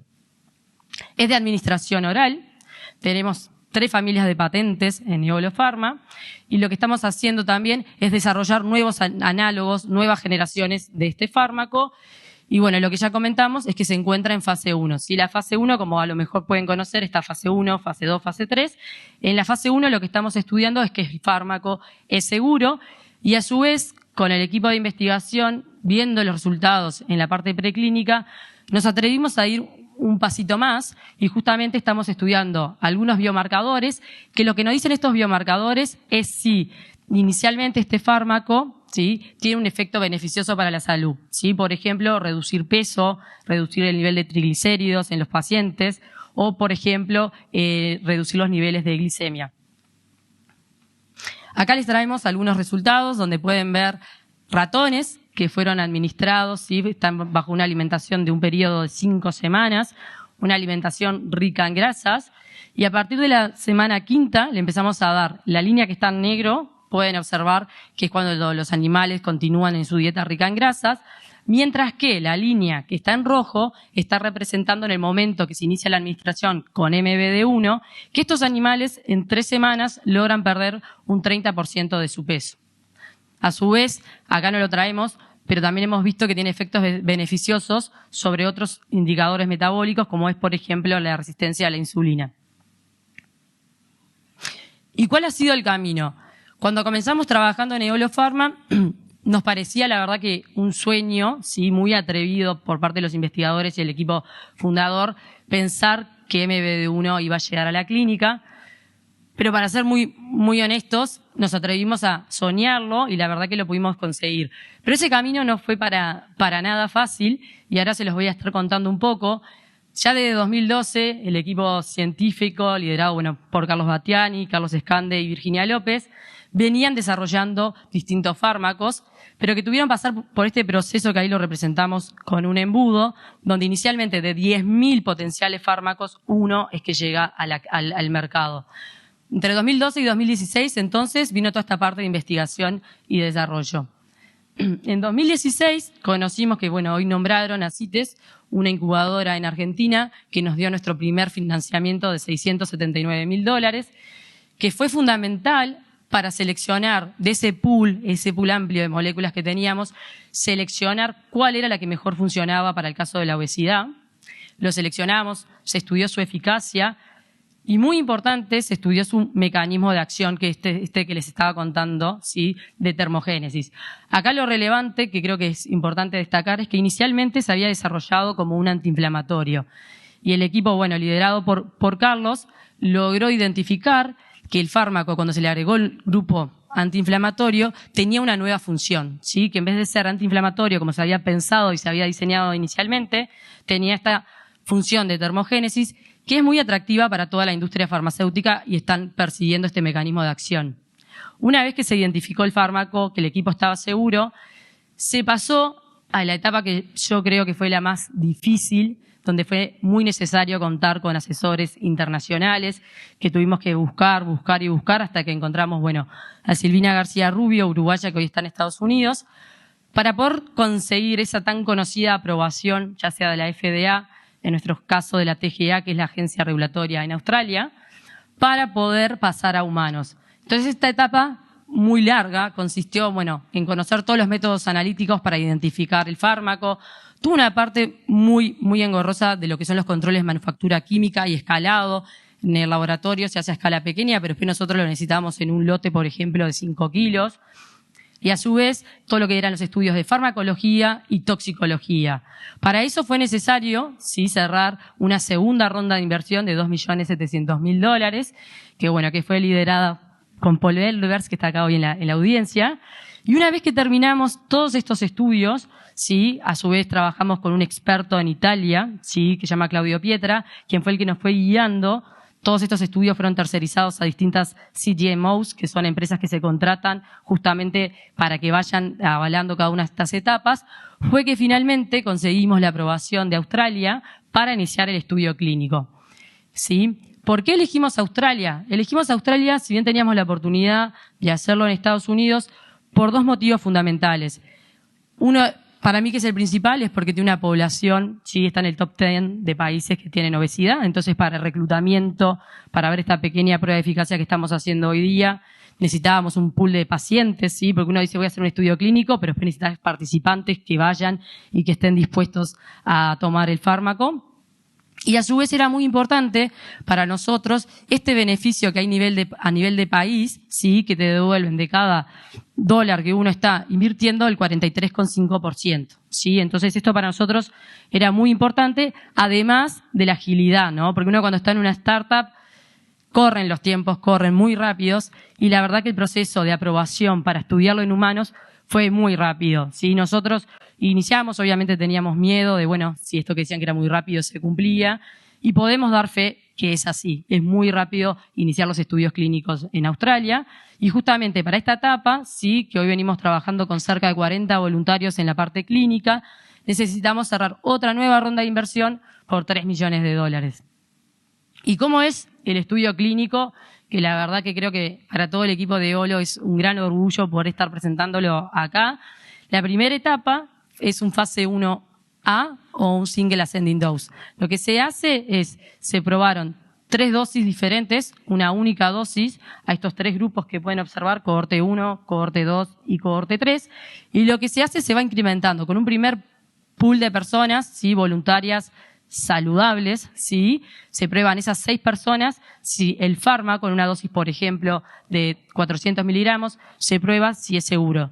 Si después el comité científico dice, bien, es seguro el fármaco, se pasa recién a la segunda cohorte, el mismo proceso, y una vez que se aprueba también a la tercera cohorte.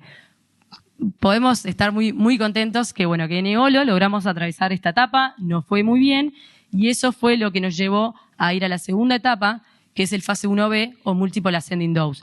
Acá lo que se está haciendo son 3 dosis, ¿sí?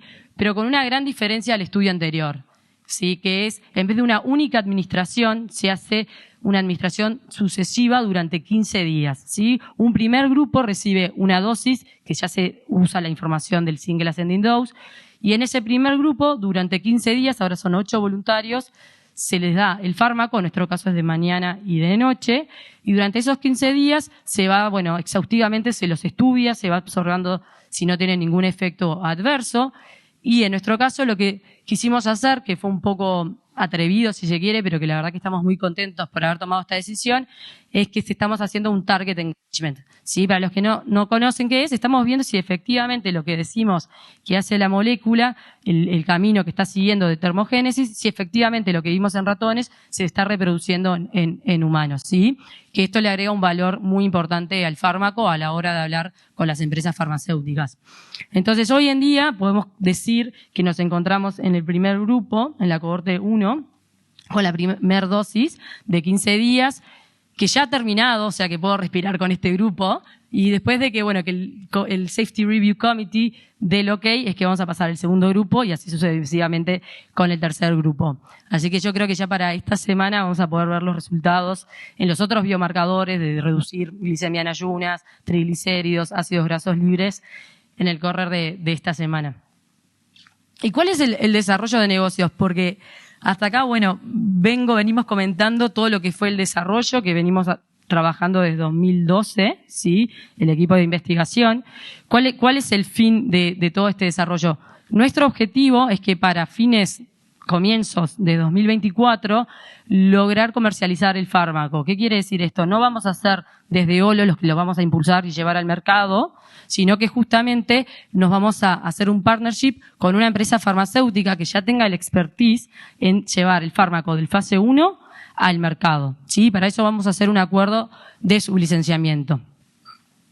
Y bueno, y acá finalmente presentar los distintos inversores o actores claves que han estado participando en el desarrollo de lo que ha sido Eolo Pharma, por ejemplo, ANI, la Universidad de la República, Instituto Pasteur, CITES, Securitas Bioscience y Ficus, ¿sí? Y también agradecer en esta oportunidad que estamos acá justo en el Pasteur y no me toca tan seguido, agradecerle a todos los investigadores que están trabajando en Eolo Pharma y principalmente a todos los jóvenes investigadores, que bueno, voy a nombrar algunos, por ejemplo, Jorge, que está ahí, Karina, Mariana Ingol, Victoria de la Sobera, Germán Galiuzzi, Alejandro Leiva y muchos otros más, sí, que vienen trabajando en Eolo Pharma. Muchas gracias.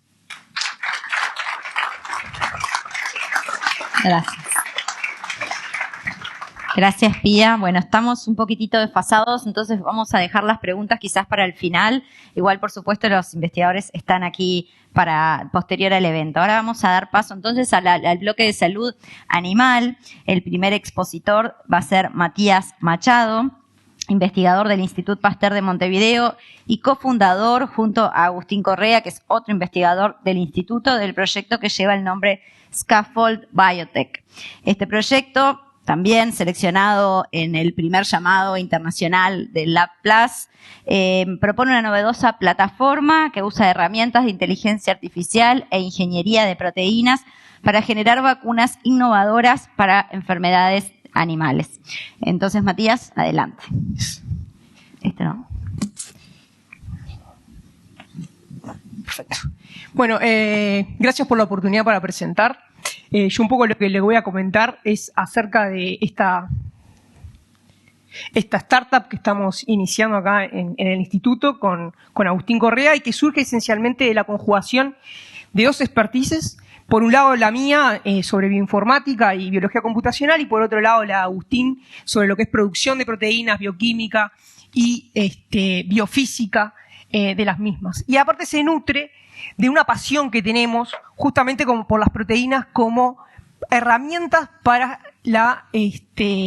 para poder generar desarrollos biotecnológicos, en particular desarrollos que estén orientados a la solución de problemas reales en lo que se define como una sola salud, es decir, tanto lo que abarca la salud animal, la salud humana y también el ambiente, que es un poco lo que habló Ignacio previamente. Y esta sinergia que nosotros tenemos de conocimientos y de capacidades nos ha permitido elaborar una suerte de pipeline que nos permite ir desde lo que es la conceptualización a nivel de computadora de determinada solución, en este caso una vacuna, pasando por la producción de la misma a nivel de laboratorio, para después terminar con lo que es la validación a nivel del paciente, ¿sí? Y fundamentalmente este abordaje se nutre muchísimo de lo que tiene que ver con el desarrollo que nosotros podemos hacer previamente a lo que es pasar a la mesada, ¿sí? Lo que tiene que ver con el desarrollo a nivel de la computadora. Ahí es donde tenemos una gran fortaleza y una gran capacidad de innovación. Y un poco yendo también a lo que planteaba Nacho, esa capacidad que nosotros tenemos está fuertemente asociada a las nuevas tecnologías, en particular a lo que es la ingeniería de proteínas. Nosotros hacemos uso de distintos tipos de algoritmos y programas, entre ellos nutridos por inteligencia artificial, que lo que nos permiten hacer es justamente pasar al descubrimiento de antígenos nuevos, pero no solo nos quedamos con el descubrir cosas nuevas, sino que lo que podemos hacer es optimizar esas proteínas que nosotros vamos a descubrir. ¿Para qué? Para que sean más estables, para que sean más inmunogénicas, para que sean menos alérgicas, ¿sí? Y para que, en definitiva, nos den una mejor respuesta, ¿tá? Pero a su vez, lo otro que podemos hacer haciendo uso de estas tecnologías es pensar en hacer un diseño de nuevo, es decir, crear cosas que antes no existían. Imagínense ustedes, por ejemplo, si yo puedo sacarle la nariz a una persona y ponérsela a un rostro, y sacarle un ojo de un lado y ponérselo a otro rostro, y así le darle una cara que sea la cara que realmente yo quiero reconocer. Y es ese rostro que va a terminar reconociendo el sistema inmune. Ese tipo de cosas es la que nosotros podemos hacer con gran eficiencia utilizando estas nuevas tecnologías de ingeniería de proteínas. Y lo interesante y lo importante, un poco lo que decía Ignacio hoy en día, es que ese tipo de avances justamente lo que nos permiten es, a laboratorios de repente pequeños, lograr generar cosas realmente innovadoras con pocos recursos. ¿Por qué? Porque nosotros tenemos gran capacidad y gran eficiencia para generar productos que realmente funcionan. De hecho, la tasa de éxito que nosotros tenemos para generar es altísima respecto a lo que podríamos hacer en otros momentos. Pero nosotros vamos un paso más y lo que hacemos es embeber todos esos desarrollos dentro de lo que son vacunas tridimensionales. ¿Y qué son las vacunas tridimensionales? Bueno, son andamiajes proteicos, ¿tá? Que disponen el espacio de una determinada manera a esos antígenos que nosotros presentamos para que justamente sean reconocidos de la mejor forma posible. ¿Tá? Estas vacunas lo que nos permiten a nosotros es que el sistema inmune las vea de la misma forma que está viendo a un patógeno, ¿tá? Y de esa forma lo que va a estar haciendo es teniendo un mayor reconocimiento. ¿Tá? A su vez, otra de las capacidades que tienen estas vacunas es aumentar la estabilidad de los antígenos que nosotros les damos. ¿Ah? Eso es algo muy importante. Ustedes fíjense en que uno de los problemas que nosotros tuvimos en pandemia era la famosa cadena de frío para las vacunas de ARN. ¿Sí? Bueno, estas vacunas tienen mucho más termoestabilidad que las de ARN. Entonces, justamente es una gran ventaja. Por otro lado, la seguridad. Ninguna de estas vacunas contiene patógenos o tiene la capacidad de ser infectiva. Por tanto, en realidad, ya per se es una vacuna muy segura. ¿Sí? Y a su vez, por su tamaño, claramente va a estar mucho más presente en el cuerpo, por tanto, eso le da más tiempo de vida y más capacidad al sistema inmune de reaccionar, y tiene gran capacidad de integrar información. Esto es algo también muy importante, es decir, uno puede poner mucha más información de la que de repente uno está hoy en día capacitado para poner una vacuna de ARN. Sí que uno está limitado mucho por el tamaño de la secuencia de lo que uno está embebiendo ahí adentro. Pero por si fuera poco, estas características en realidad han hecho de estas vacunas que las terminen llamando como las vacunas soñadas. De hecho, hay revistas científicas de altísimo prestigio que las han denominado así, porque realmente pueden generar un nuevo paradigma en lo que es la generación de vacunas. Nosotros decidimos, a su vez, ir un paso más y pensar en vacunas que no solo son vacunas tridimensionales, sino que son vacunas modulares, es decir, que uno las puede ensamblar a piacere. Y de hecho, nosotros utilizamos y desarrollamos una tecnología que nos permite hacer eso con una altísima precisión. Hoy, por ejemplo, hay varios que fueron al coffee break, seguramente lo que han hecho, se han hecho un cortado, ¿no? Un café con leche. ¿Tá? Pero claramente hay algunos de ustedes que les gusta con un poquito más de café, capaz que algunos de ustedes con un poquito más de leche. Bueno, ¿cómo yo combino y cómo puedo hacer esa combinación para tener el café que a mí me gusta? Bueno, nosotros tenemos la tecnología para hacer exactamente eso, mezclar de distintos componentes, de forma literal, 2 tubos de ensayo, ¿sí? Los mezclamos y podemos generar las vacunas de la forma que nosotros queremos, con las proporciones que nosotros queremos. Y eso nos da una versatilidad asombrosa. ¿Por qué? Porque, por ejemplo, uno de los problemas que hubo en la pandemia aparecen nuevas variantes de virus, nuevas variantes de patógenos. ¿Cómo nos defendemos? Necesito incluir una nueva variante. Lo podemos hacer así. ¿Ah? Necesito cambiar de paciente. Bueno, ahora ya el paciente pasa a ser otro animal, otro individuo, etcétera. ¿Cómo lo puedo hacer? Así, cambiando la plataforma. Entonces, ese tipo de tecnología justamente es una gran potencia que nosotros tenemos. Y el producto líder que nosotros ahora estamos desarrollando, utilizando estas estrategias, es una vacuna contra la garrapata bovina, de la cual ya tenemos una patente provisional depositada en Estados Unidos. ¿Por qué la garrapata bovina? Bueno, la garrapata es un parásito que causa grandes pérdidas a nivel del sistema económico. En Uruguay ya les voy diciendo que en el orden de $50 millones al año es lo que se pierde, o lo que está estimado de pérdida por la garrapata. En Brasil, cuando ya saltamos unos cuantos órdenes de magnitud, vamos a 3 billones. En el mundo se estima que anda en el orden de los 20 billones de pérdidas. Entonces, lo que nosotros hicimos, utilizando todas las estrategias que les fui comentando de ingeniería de proteínas, fue miniaturizar un antígeno. De forma tal de que en ese antígeno nosotros concentramos gran cantidad de propiedades. ¿Sí? En particular, altísima conservación de secuencia no solo entre las distintas poblaciones de garrapatas que habitan en el ganado, sino entre distintas especies de garrapatas, lo cual nos permite a nosotros pensar que tenemos un potencial uso universal, y es un poco a lo que aspiramos de la vacuna. Y entonces, eso nos permite en realidad pensar en justamente combatir una de las grandes problemáticas que tienen o que han enfrentado otras vacunas contra la garrapata, y que es su eficacia varía muchísimo. Hay vacunas que son muy buenas, que se han probado en Australia, 80-90% de eficacia, pero las traemos a Sudamérica, no funcionan. Entonces, con este tipo de estrategia nosotros justamente lo que estamos buscando es generar la solución. Y a partir de eso lo que nosotros empezamos a hacer es recorrer este camino y además de las pruebas de laboratorio, hemos hecho pruebas para comprobar que primero es segura, eso ya lo sabemos, y además es altamente inmunogénica, no solo como antígeno solo, sino que dentro de nuestras vacunas tridimensionales es tan eficiente, y a su vez lo que nos permite es incluso reducir la cantidad de antígeno que nosotros usamos. hasta 4 veces o más. Eso lo hicimos en conjunto con la Facultad de Veterinaria en ensayos a campo. Y ahora, que eso sería como lo que es referente como si fuese una fase 1, ahora lo que estamos es en un análogo a lo que es una fase 2, es decir, hacer un ensayo de eficacia a campo. Esto lo estamos haciendo con un privado. Y es muy interesante porque uno de los problemas que nosotros afrontamos en el combate de la garrapata es que generalmente lo que se termina utilizando a diario, digamos, para combatirla son acaricidas. Y eso genera varios problemas. El primero es que se genera una contaminación en los productos, ¿tá?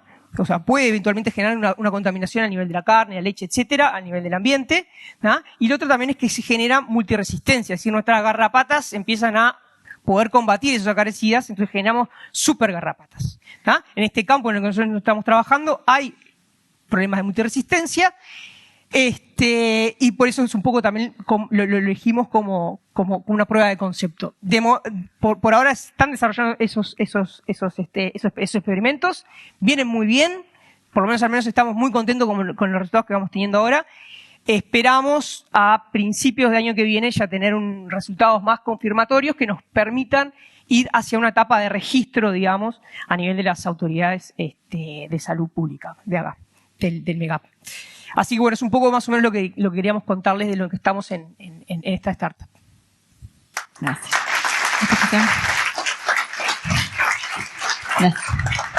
Gracias, Matías.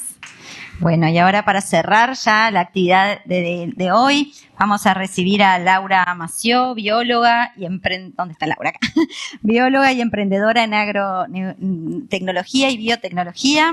En estos campos fundó Aravan Labs, una empresa dedicada a soluciones innovadoras en microbiología, y también es fundadora y CEO de Metavix Biotech. Precisamente hoy nos va a acompañar para comentarnos más sobre Metavix, que propone herramientas para detectar virus y bacterias en base a algoritmos y anticipar riesgos de enfermedades. Y me quedo con la super garrapata de Matías que me quedó ahí en el tinte. Claro.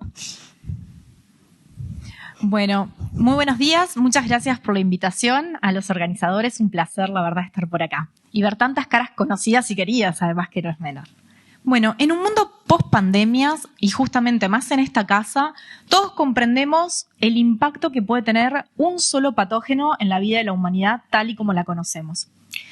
Y todo lo que no conocemos, el tiempo que tienen de ensayo los virus, las bacterias, en cambiar, no tenemos nosotros la capacidad de entenderlo. Entonces hay un riesgo latente ahí que aún no conocemos. Diariamente, además, se pierden 15% de los cultivos y 20% de la ganadería por enfermedades causadas justamente por virus y bacterias. Es por eso que Metavix Biotech ha desarrollado tecnología predictiva de enfermedades causadas por virus y bacterias a partir de muestras ambientales. Hemos desarrollado tecnología que es capaz de detectar y cuantificar cualquier tipo de virus, bacteria, incluso genes presentes en el aire, y tenemos un fuerte componente de data science que comprende si eso es un riesgo o no. No siempre, por ejemplo, que un patógeno esté presente en una granja de cerdos significa un riesgo. Y hay que ponerse en los zapatos de a quién le vendemos. Para nosotros, lo principal acá no es la tecnología, sino el cliente. El cliente no entiende de inteligencia artificial, el cliente no entiende de metagenómica, de microbiología muchas veces. El veterinario entiende de que tiene enfermedades que le hacen perder la producción diaria y por lo cual es responsable. Entonces nosotros nos centramos en generar el conocimiento que le permite tomar buenas decisiones al final del día. Esta foto fue tomada en 2019 en China. Más de 200 millones de animales fueron sacrificados por peste porcina africana. Y justamente nosotros nos enfocamos en evitar este tipo de situaciones. Es por eso que construimos un futuro más seguro, más saludable, a partir de predecir las enfermedades y justamente empoderando a la humanidad en la toma de decisiones. ¿Cuáles son nuestras ventajas competitivas? Bueno, al final del día, y lo que venimos obteniendo de resultados, es que permitimos aumentar al menos en un 15% la rentabilidad a nuestros productores. ¿Por qué? Porque podemos entender por primera vez cómo se comportan en el aire los patógenos. Y podemos centrarnos en los problemas específicos que puedan tener los distintos clientes. Cuando analizamos el mercado en esta combinación de dos dimensiones, es decir, generar conocimiento específico y además generar conocimiento para todo un sector, como por ejemplo entender si una enfermedad es estacional o no lo es, nos da la oportunidad de estar en una zona de baja competencia. Existe, por ejemplo, tecnología en el mercado que apunta a ser tecnología muy cerrada, de alto costo de adquisición para los laboratorios, para identificar los patógenos. La desventaja que tiene, si aparece una nueva variedad, tienen que desarrollar esa tecnología cerrada para esa variedad. Entonces la respuesta es muy lenta. Nosotros en cuestión de minutos nos adaptamos a cualquier nueva variante que haya, nueva. Por otro lado, existe tecnología basada en algoritmos, por ejemplo, pesando animales, y que dicen, esta semana no engordó lo que debería haber engordado. Entonces, te aviso que avecina una enfermedad. Pero no son capaces de identificar el agente biológico que lo causa. Nosotros, de hecho, para Uruguay, por ejemplo, detectamos una nueva variante no conocida para la producción de aves. Los productores venían aplicando una vacuna, pero el desafío que tenían de campo, no tenían protección sus animales frente a ese desafío.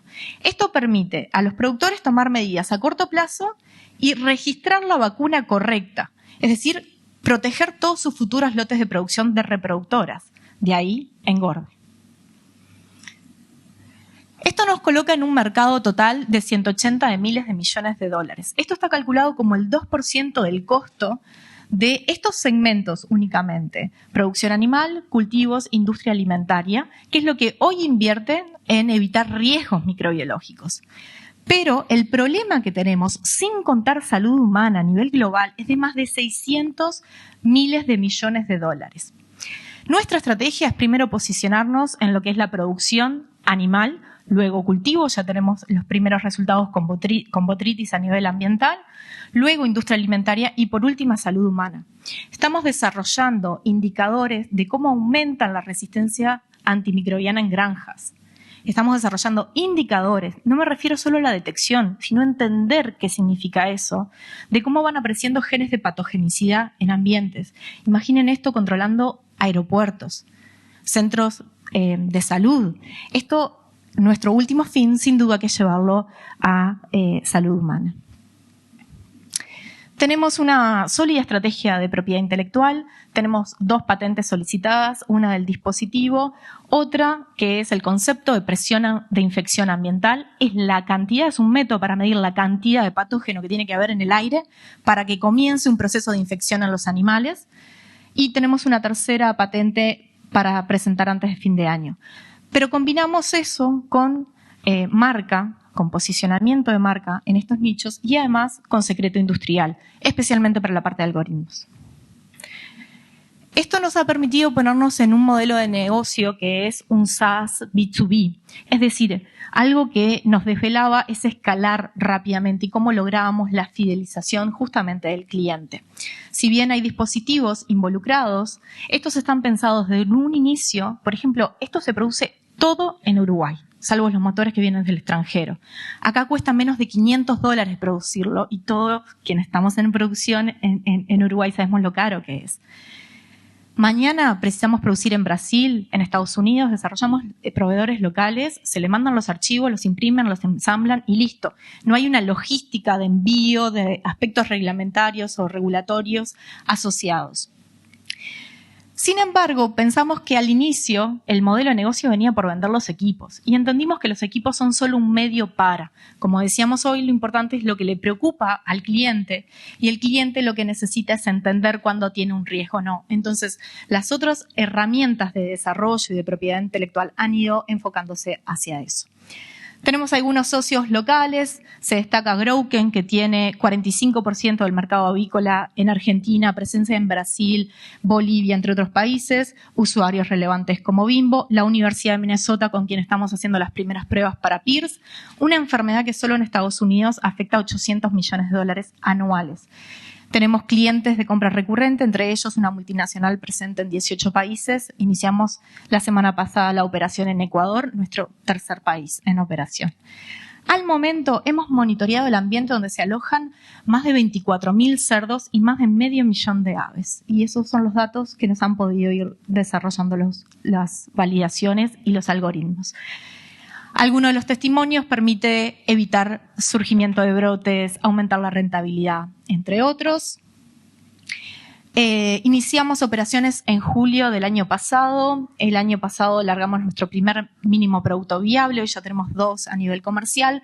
Como decíamos, estamos en 3 países. A corto plazo estamos entrando en Chile, en Colombia y nos estamos preparando para el año que viene, Estados Unidos y Brasil, donde encontramos una zona muy interesante que es el Triángulo de la Investigación en North Carolina. Estamos en contacto con el Centro de Biotecnología de allá.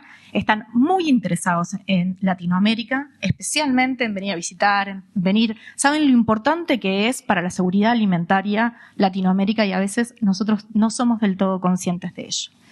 Bueno, sin duda una pata fundamental en Uruguay, hacer investigación y desarrollo desde Latinoamérica tiene todos los beneficios que hoy hablábamos, que presentaron sumado a la versatilidad de los investigadores. Nosotros sabemos hacer de todo con muy poco porque nos ha tocado siempre hacerlo así y eso es un plus que no se encuentra en muchos lugares. El equipo, Andrés Pío es nuestro CTO, él es economista, tiene un posgrado en finanzas, otro en Data Science en el MIT. Martín Masner ha estado en esta casa, está en Argentina ya hace mucho tiempo, es PhD en biología. Óscar Figueira y yo somos socios hace más de 9 años, como mencionaban, en Araban Labs. A mí, en lo personal, lo que me desvela no es tanto la tecnología, sino entender el problema que tiene el cliente, el usuario, y llevarle una solución de la mano de la tecnología. Y tenemos un muy interesante y complementario Advisory Board. Muchas gracias.